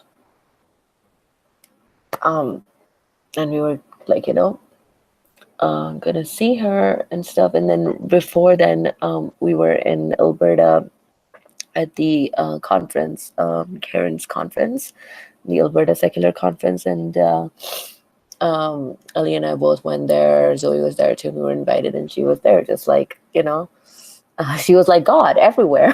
But the only difference is she actually existed. So yeah, she was there, and then we were gonna go to Banff for one day, and I talked her into coming with us, and that's where I took that photo of her. And I've got a couple more, and it's so strange. I've got so many photos of her on the on the gondola ride and everything. Not a single photo with her that particular day, but I got to spend an entire day with her out in a vacation spot where I fainted because of the altitude and everything. I just got a head rush when we got there. And she was just like, are you okay? She was giving me juice, and she was giving me food. She was like, just take it slow. And then it was like, those were the things I was thinking of, like my interactions, and always the biggest smile, always the biggest hug, always the warmest person. I don't think I have ever seen her on the wrong side of morality ever. Her thought process was incredibly clear. And that is not something I can say for a lot of people, especially in the atheist community. So her thought process was very, very clear. And in that during that time when we were in Alberta, oh my goodness, she told me a lot about her childhood and how painful it had been for her, and I didn't know anything about it until up to that point. And she went into detail about it, and I'm just so glad that those few days I got to spend with her, and really, and then we were in touch. Like, she would message me, she would text me, there was another atheist girl from Bangladesh in upstate New York who had just moved. She made a couple of trips to just give her support, that, hey, you're not alone, like, you have people here. She would do things like that. Like, she was that kind of person. Like, she would go out of her way to make people know that they're not alone and she's there for them. So, and that was like, she was like that stable face that you see, you're going to a conference, you're going to see Deb there, especially if it's a Canadian conference, you're going to see her there. You may not, the speaker might flake out, but she will be there. So, it was like, yeah, it was not, and like, she was like so sweet, man. Like, I can't, I just feel like really, really, I just wish I had like harassed her a little bit harder into coming over and getting her photo taken sooner than she was planning to, because yeah, so that I would have like that entire day, one more day, that we were supposed to spend together. She told me about that, Elishba. She ranted and ranted in a good way about how excited she was about doing those photos with you. We talked a few days before. She was over the moon, like looking forward to it beyond belief, doing that with you, sweet thing. Please know that. Yeah, so that's why it was especially unbelievable. And I truly considered her like, a good friend, like somebody you can talk to about anything, and she won't judge you. And she was so brutally honest about everything too. So yeah, I'm sorry. You're fine, Elishba. I think for me, and this goes to Ali as well, is I kind of sort of paid attention to issues dealing with the Muslim community, and specifically the ex-Muslim community. And for me, it was when the authors in Bangladesh were being slaughtered that, as a blogger, it's really hit home, because I'm like, fuck, I'm a blogger. I say some pretty extreme things. I don't have, being in the United States, I generally, for the most part, although sometimes I question that, don't worry about having my head cut off. Mm-hmm. And she introduced me to you via Facebook, and you and Ollie have both been on her show, and it really opened my eyes. I mean, Deb knew so many people. I mean, literally. And from a wide range of perspectives. And, Deb was 9 years younger than me, and it was amazing because, this old dog knew some new tricks. Not exploit. Old dog. Don't even. Old dog. Shujin's the old dog here. Don't even, Beth. Come on. All right. No, I think I'm actually older than 2. But that's beside the point. No, but I think this speaks to her ability to be compassionate, right? Because she was never going to be in that situation. There was, I'm not going to be racist here. I'm just going to state a fact that it is very, very difficult for a lot of white people, even in the atheist community, to understand a lot of these things. And one of the recent events where it came out that it's very difficult for white people to understand what is going on is when Rahaf was given asylum in Canada. Holy shit, the kind of bigoted comments that I've seen on news articles. I was like, either they're like, Trump voters who are posing as Canadians, or something really. No, not even needed. We have our own. We have our own here. Yeah, they follow someone called Ford, who's baby Trump, basically. Baby Trump, basically. Yeah. Oh, absolutely. So when I saw those comments, and I was like, like she was like in the comments, like they were like, oh yeah, like now she's gonna sponsor her 100 family members to come over. I was like, did you even bother to click on why she was granted the asylum? She's like running from those people, and it's very, very difficult for people who are never going to be in that situation, or are never in any way going to be physically connected to that situation, to relate to it. But she was one of those unicorns who could feel empathy and compassion all around, and she could really understand the consequences, immediate and larger consequences. And she would, like I said, go out of her way to make this world a better place. And I think she really did all that she could. Like when she started that reading a Quran thing, she was messaging me. She was like, okay, which one should I go with? And then I told her, I was like, this is probably the best one because least people have objection to this one. Go ahead with that one. And it was amazing that how she was taking up this thing that I'm just gonna go and read and comment on, like, and I read some of her commentary too, and it was quite hilarious the way she was doing it, and I absolutely loved it. So yeah, it just speaks to her compassion, her ability to connect with people. I don't know a single person who disliked her in any way at all, unless they were extremely religious. So, which is a badge of honor. But yeah, like she really was the kind of person who would make friends really fast. I don't even actually remember how we became friends. Like that, it just feels like we were kind of always friends. So like that was like one of her personality things, that you meet her and you're like, okay, I've like known you forever, and you just like start talking to her. And at least that was my impression with myself and anybody else I saw her interact with, even if she was interacting with them for the first time. And that is a very, very rare thing. And I have not seen that in a lot of people. But so like she was a gem all around.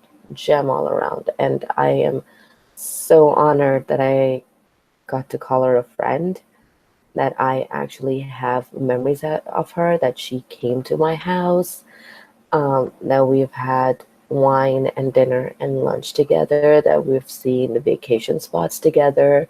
I am very, very honored that I have those memories with her, and I just hope that I will be able to teach Zoe that this is the kind of compassionate, sweet person.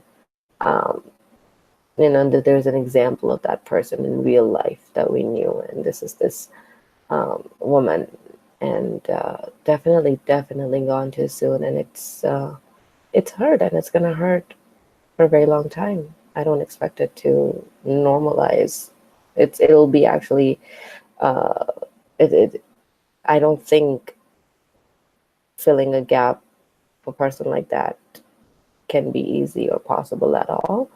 So yeah, I just hope that all of us can, every once in a while, keep her memory alive and talk about her. And yeah, I'm just rambling right now because my brain is again in the same state it was when I first found out, like kind of like fried, because this is actually the first time I'm speaking about it since then. And that's why I wanted to come to the funeral, to be able to connect with people and be like, and it just didn't work out. So this is the first time I'm just putting myself in that space again, and it's just not working. I was frying my brain. Sweet thing, there were many people who wanted to be there who couldn't. It took every spoon and an extra anxiety pill and some booze for me to be able to fucking handle it. So please do not, no self-hate on that, okay, love? Please. No, I'm not. I'm just saying that was the reason that I wanted to be there, so that we could all connect. And kind of. I want to meet you. Yeah, kind of acknowledge. That's why I'm saying that since Sunday morning, this is the first time I'm acknowledging that this has happened. Makes it real, yeah. Well, one of the reasons I wanted to do this, because many of Deb's friends who were not local who might have run into the problem I have, is that my passport has not come yet, which Deb and Arno helped purchase. So I knew there was no way I'd be able to make it up for the funeral. And the wedding was a question mark.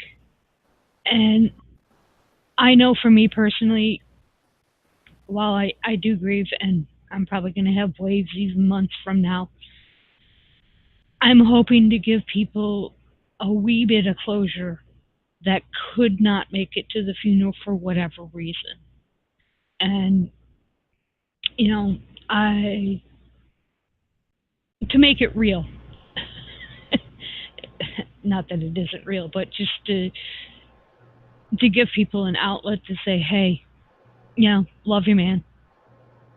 And hopefully I pulled that off. I don't know if I think I have. Yeah.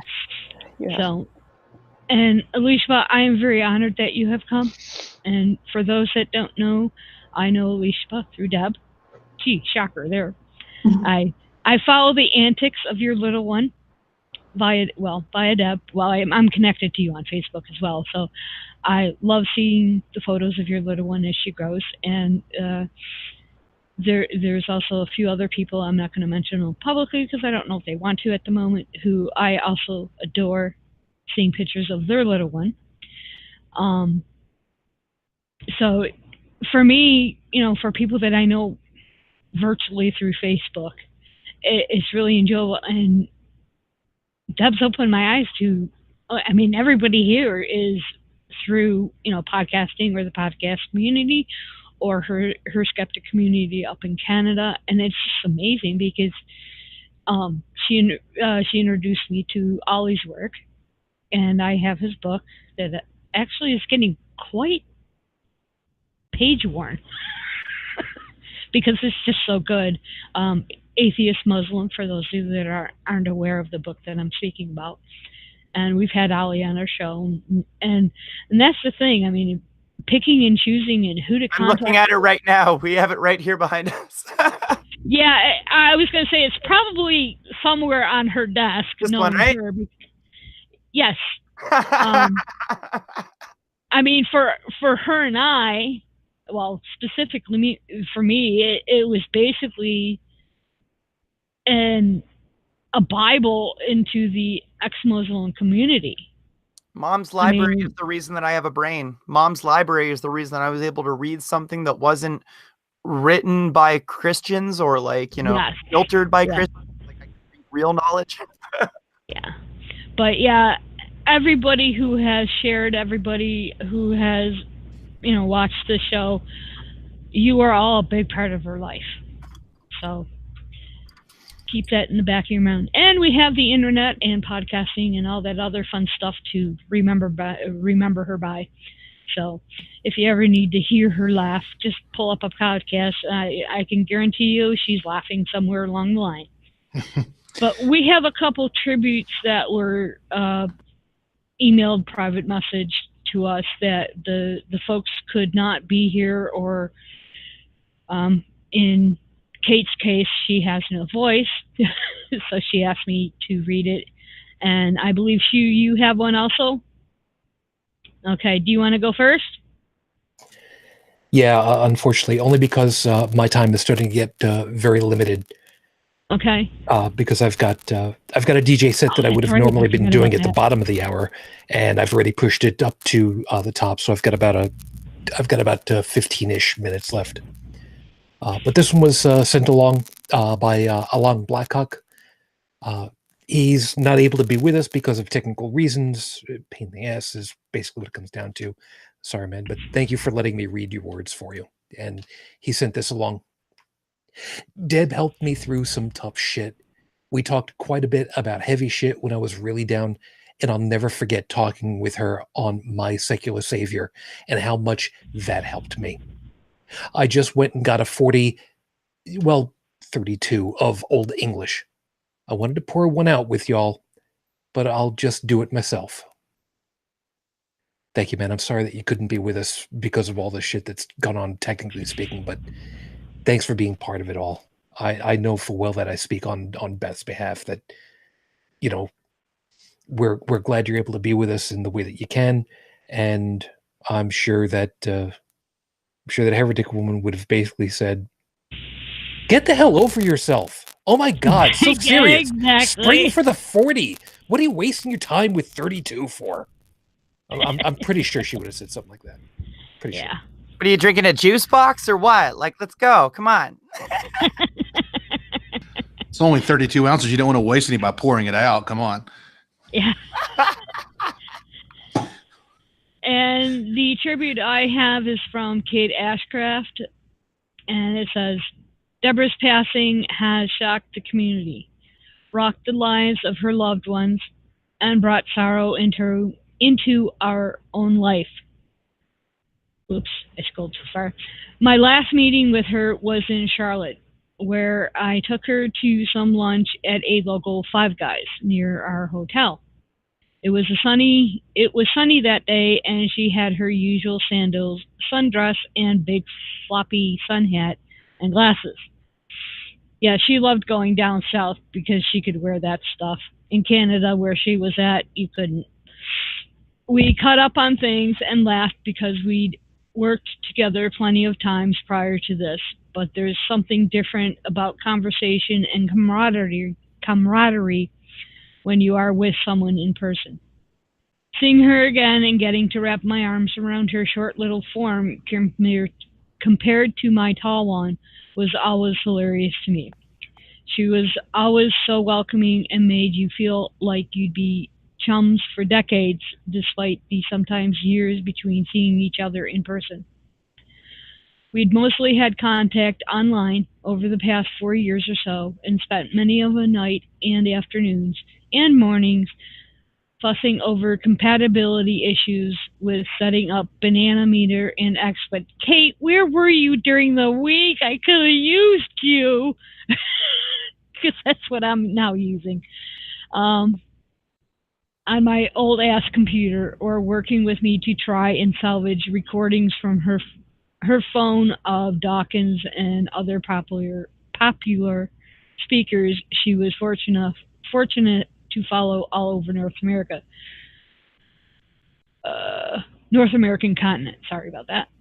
Her support helped me to create even more podcasts with Unbuckle the Bible Belt, and that experience has taught me so much and helped me create a career that I love.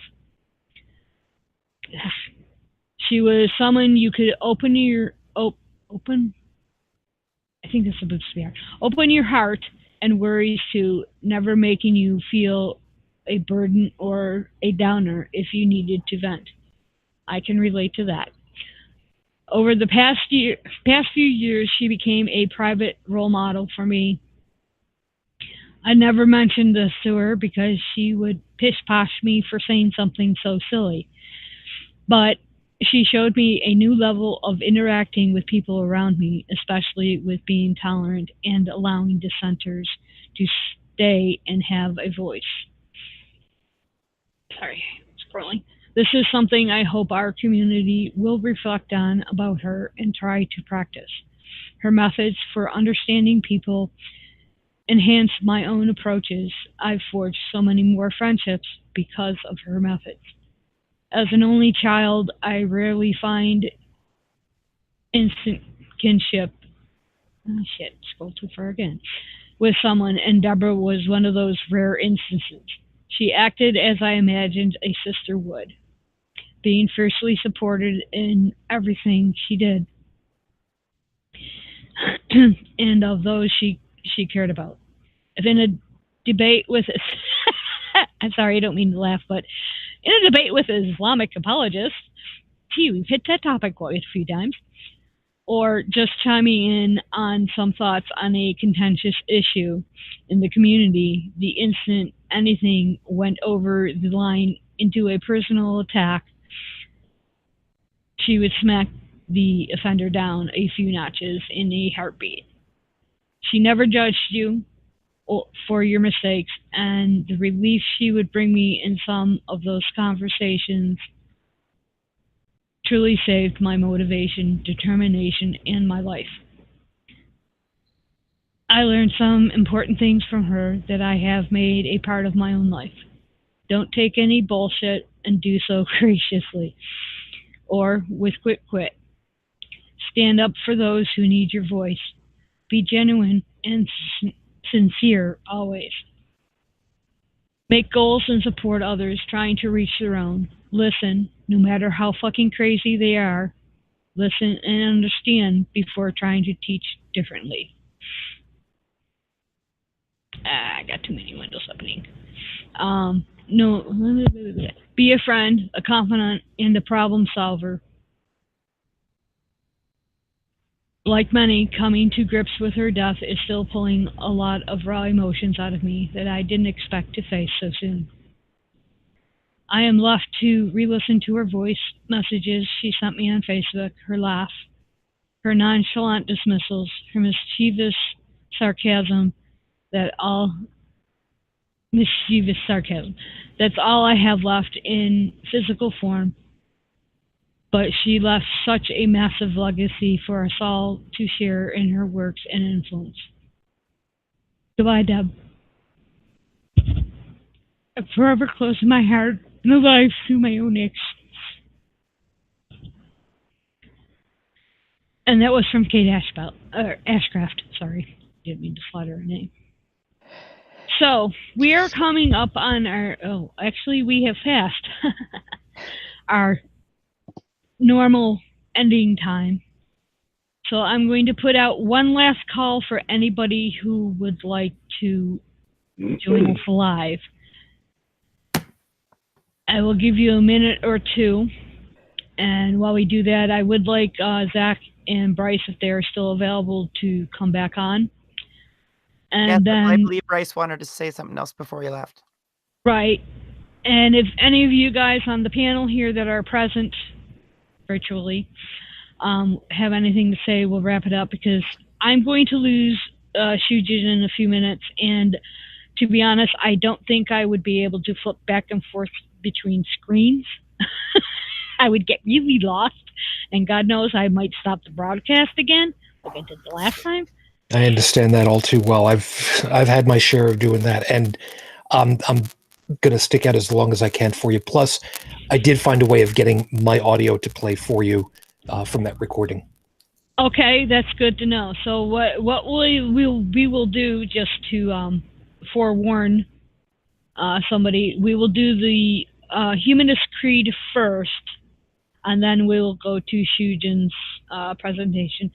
And what it is there was a song that has always been near and dear, I guess, just so to speak, by Linkin Park. And I thought it was a fitting ending for tonight's show. So if anybody else wants to come in, do we have any notifications, anybody? I don't think I do. Let me check real quick. Well, Bryce did want to try and yeah, I got Bryce's. So as soon as you can bring him back in, go ahead and do it. And I think what we will do is start to wrap up. So I'm going to open the floor to Dave, who... Oh, before I forget, we'll do this first. We will do Bryce's little thingy. He wants to play If You Drink, You Die. No.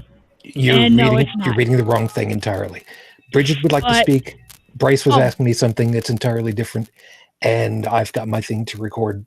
So okay, I think Bridget, you go first. I just wanted to say that I'm going to miss Deb very, very much. I first met her at ReasonCon 2, where I also met Professor Stephen and Foda and Zach, and we went traipsing through the graveyard and tried to do a video, and as far as I know, the video just did not come out. But getting to talk to her, it was like talking to someone I'd known all my life. We had started talking about hockey and Rush and Tchaikovsky and Tim Hortons and all these things that she hated, even though she was Canadian. And I told her she was a very bad Canadian. And she gave me this keychain that said, Canada, eh? And next thing I know, it's 5 o'clock in the morning. And we're like, we have really got to go get some sleep. And Foda, the whole time he's over in the corner of the room on Facebook, just watching us talk. And that was probably one of the most fun nights that I'd had in a long time.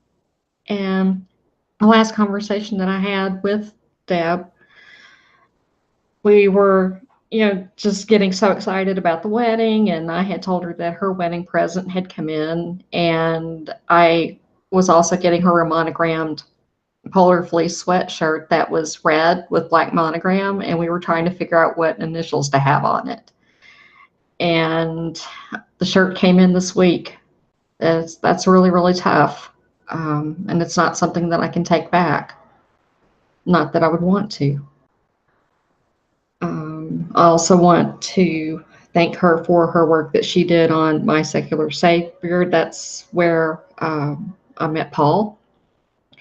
And I donated money to their Patreon, and I think I was the only person to donate, and it was like $2 an episode. But I know that with the Kavanaugh hearings and all that going on, that really, because of my childhood, it brought up some issues. And she had shared part of her, childhood with me over, the last few years. And she really did a lot to help get me through that. And I'm going to have a big hole where she was, but I learned so much from her, and I will continue to learn. And I'm going to miss her. She was my friend. And that's all I've got to say. And Renee, please accept my apologies. I was a numbnuts and totally forgot. That's okay. Yeah, this was an interesting experience as far as putting this all together. So, Bryce, you had something you wanted to share.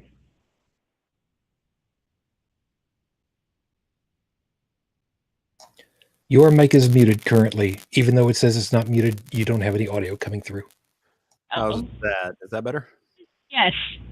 Okay, sorry about that. So I just wanted to kind of close my piece and just say that the death is kind of a hard thing for a lot of us to deal with, but we all have each other here to help each other through it. And reminiscing and sharing the life and times and the legacy of Deb, I think, is probably the way that she would want us to deal with this. And that's kind of tough. That's kind of tough to figure out a way to properly memorialize somebody.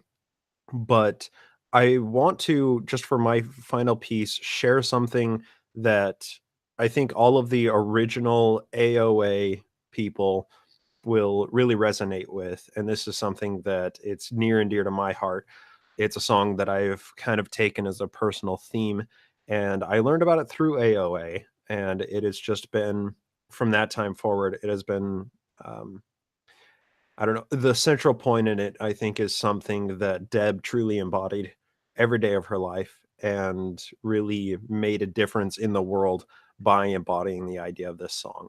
So I will play it, 3.5 minutes. I hope everybody doesn't mind sticking around.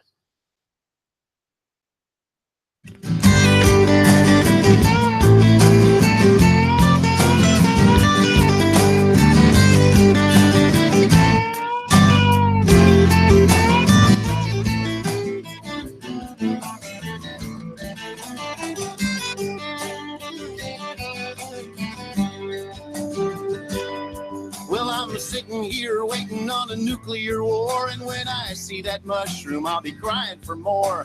I think I'd like to be at ground zero and go out on the very first wave. It's kind of like drinking. If you drink, you die, and if you don't drink, you die anyway. And if you don't drink, you die anyway.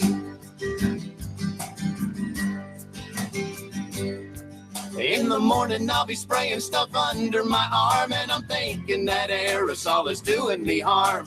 I'm probably gonna die of skin cancer, cause the ozone is fading away. It's kinda like smoking. If you smoke, you die, and if you don't smoke, you die anyway. And if you don't smoke, you die anyway. Well, there's crimes of passion and there's crimes of war. I got a life sentence with the girl next door. I think I'll fly around in jetliners till a terrorist blows me away. It's kind of like loving. If you love, you cry, and if you don't love, you cry anyway. And if you don't love, you cry anyway. Hey.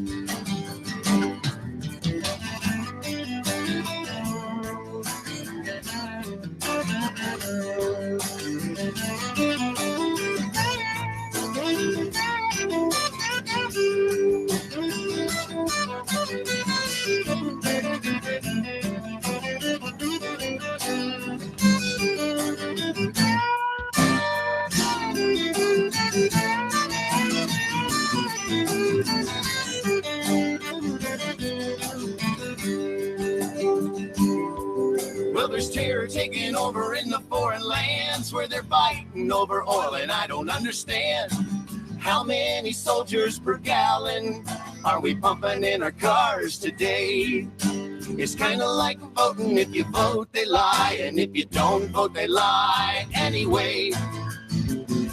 And if you don't vote, they lie anyway.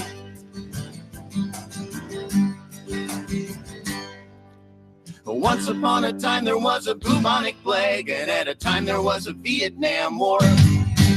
I used to worry about dying till I wondered what the worrying's for. So if you're gonna worry about it, then you're already dying today. It's kind of like living. If you live, you die, and if you don't live, you die anyway. And if you don't live it up, you're dead anyway. Hey.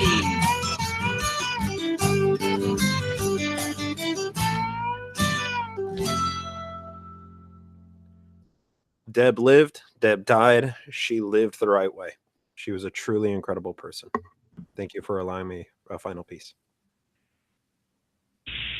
Thank you, Bryce. I forgot all about that song. Thank you, Bryce. Thank you. Okay, one last call. Does anybody, Dave, I'm going to get to you in a second. Anybody else want to say anything before I close? I think Morgan did. Yeah, Jesus Christ, I feel like my eyeballs are gonna pop out of my head and float away from like just this week. It's just crazy. But I was just gonna say that Deb, I mean, she truly was like family to me. And I have never met somebody that was so compassionate and so open just to anybody. And she truly beat by her own drum. And not in like a, oh, I'm weird and quirky on purpose way, but like that's just who she was. She was truly one of the most unique people I've ever known. And she was so genuine too. Like there was not a false thing about her. And it's just, God, this is all so fucked up. Like it just is. It just is. And I don't know. There's part of me that's still like, oh, if I don't think about it, if I don't acknowledge it, then it's not real, you know? And, but it is. And it fucking sucks. And I know she'd be telling me, like, get your life together, Morgan, you know, it's fine, but damn, like, I fucking miss her every fucking day. And I don't know what I'm gonna do now. And I'm just really honored that she even thought of me to be a co-host on this show, like truly, because I've always thought I was just some dumb redneck with, you know, not a lot of important or insightful things to say. Why not both? And well, you look are not have now. my dear. Look at the family you have now. Yeah. We all love you, girl. And I think the biggest thing in your regards was when we were down in Tennessee and we sat up till God knows what time it was, 5:30, and you really did open my eyes. And I have no problem saying this publicly, that I don't, and I'm not saying this as a slight to anybody either, but this is the only terminology that I have for it, is I am not a social justice warrior. I find it baffling because in my mind, I treat people how people treat me and vice versa. I don't care if you're, you know, as I said, gay or straight or bi or trans. You're a person. That's how I treat people. This labeling thing, and I think I said this down in Tennessee to you, Morgan, was that it's very confusing to me. And it could be because I have 30-odd years over you, where you're more in tuned to the more recent political climate. And you really opened my eyes, and I think that's why, you know, when we decided to bring you on, I was like all for it, because I was like, yeah, I gotta really get in tune with this shit, because I admit I'm clueless on some of it, and I think that's the perspective that whether you're on beyond the trailer park or when you've done stuff with Trish or, you know, No Religion Required, you bring that perspective that people need, and that's what Deb appreciated about you. And I know you and I have gone back and forth in PM about especially law stuff. Yeah. And, you know, it was an honor to work with you with Deb, and I, you know, not pushing for an answer, but I would like to continue that. I would certainly like to possibly pick up where she left off too, if you have room for a third.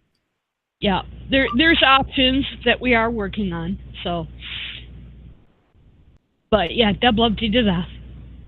Don't ever forget that.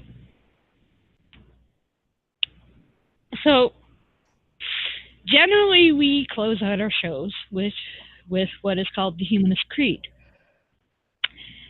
and it was written by friend and supporter of the show, Dave Photo. He's going to read it for us.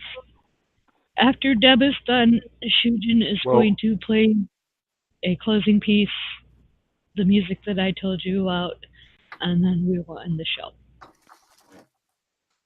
I want to thank everybody.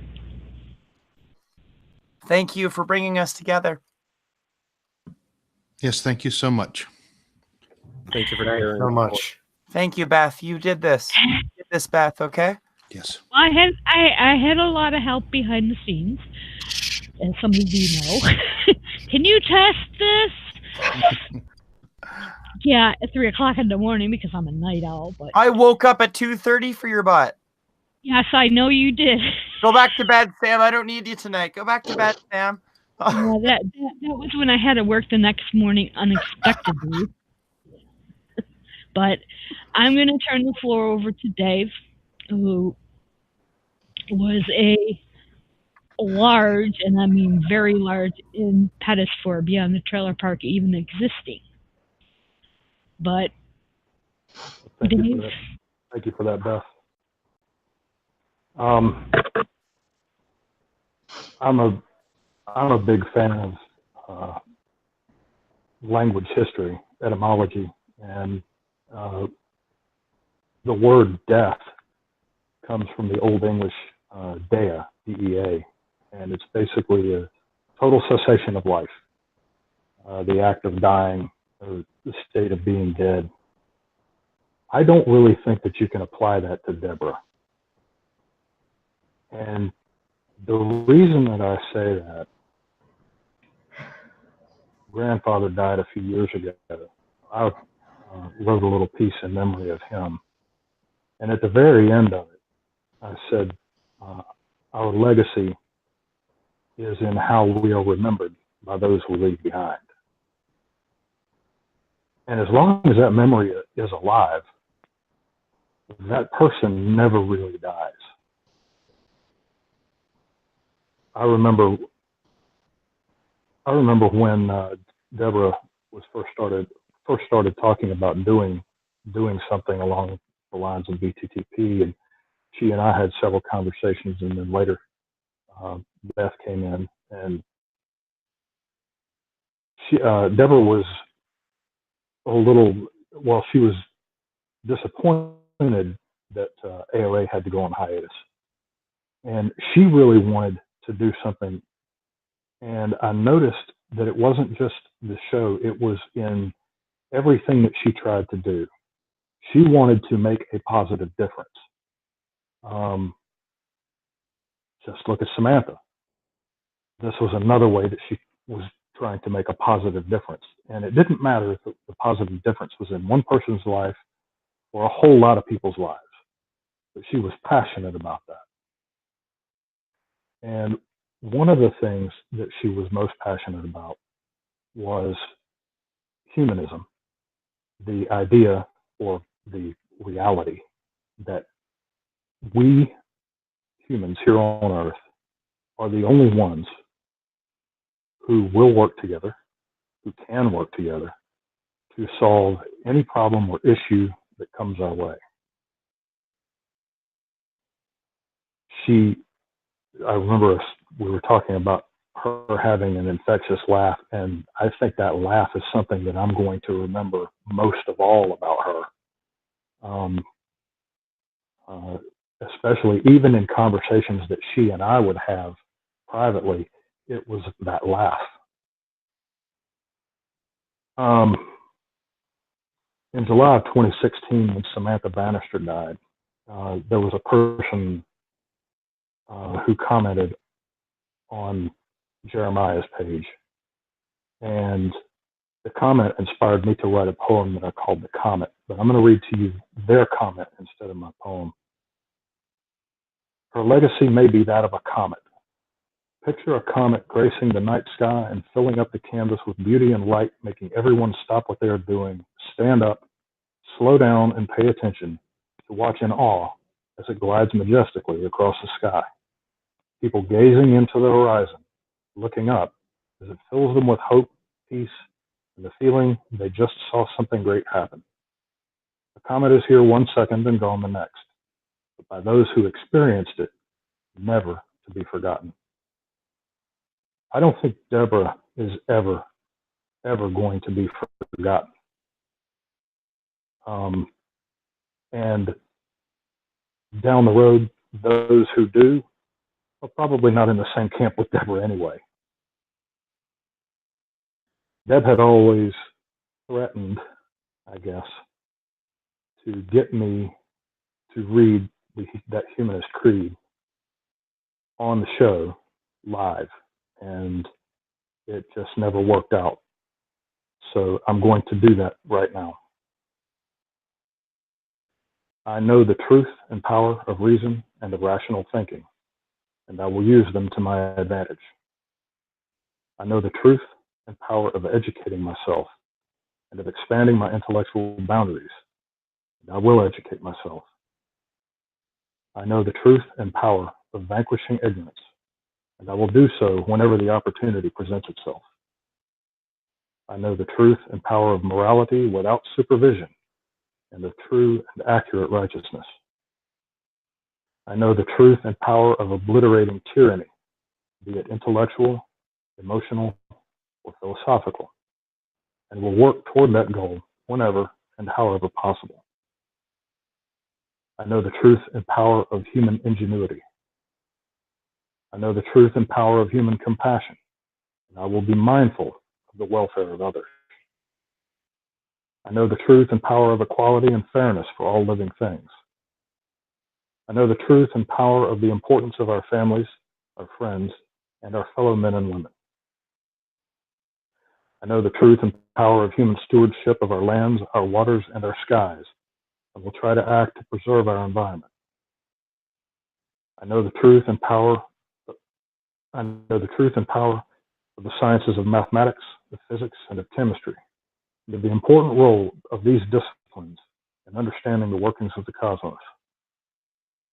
I know the truth and power of the rejection of all notions or beliefs that reside in the supernatural or the superstitious, and of those notions or beliefs that we are not supposed to be able to explain.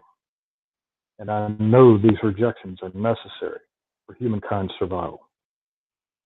I am a human being with a free mind, liberated from irrational influence and from unreasonable dogma. Deb, you will be missed. say hi to Hitch for us. Mm. Good night. Thank you, Dave. And Sue, you're up. Thank you. Just as a fair warning, I will not be able to hear it, so if it's a little bit too loud, my apologies. There's just so much that I can do because I'm pumping it from my phone through my mixer board. Such is life.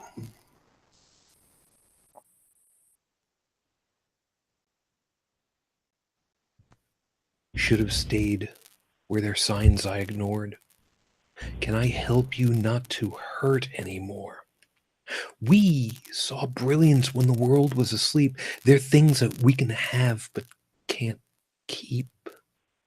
If they say, who cares if one more light goes out in a sky of 1,000,000 stars, it flickers and flickers. Who cares when someone's time runs out? If a moment is all we are, we're quicker and quicker. Who cares if one more light goes out? Well, I do. The reminders pull the floor from your feet. In the kitchen, one more chair than you need, and you're angry, and you should be. It's not fair. Just because you can't see it doesn't mean it isn't there. If they say, who cares if one more light goes out in a sky of 1,000,000 stars, flickers, flickers. Who cares when someone's time runs out? If a moment is all we are, we're quicker, quicker. Who cares if one more light goes out? Well, I do. Who cares if one more light goes out and a sky of 1,000,000 stars flickers, flickers? Who cares when someone's time runs out?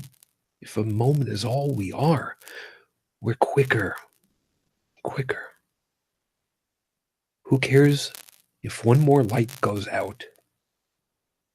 Well, I do. Well, we do.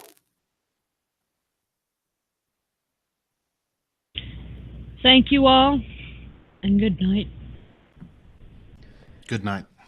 Good night. Oops, wrong button.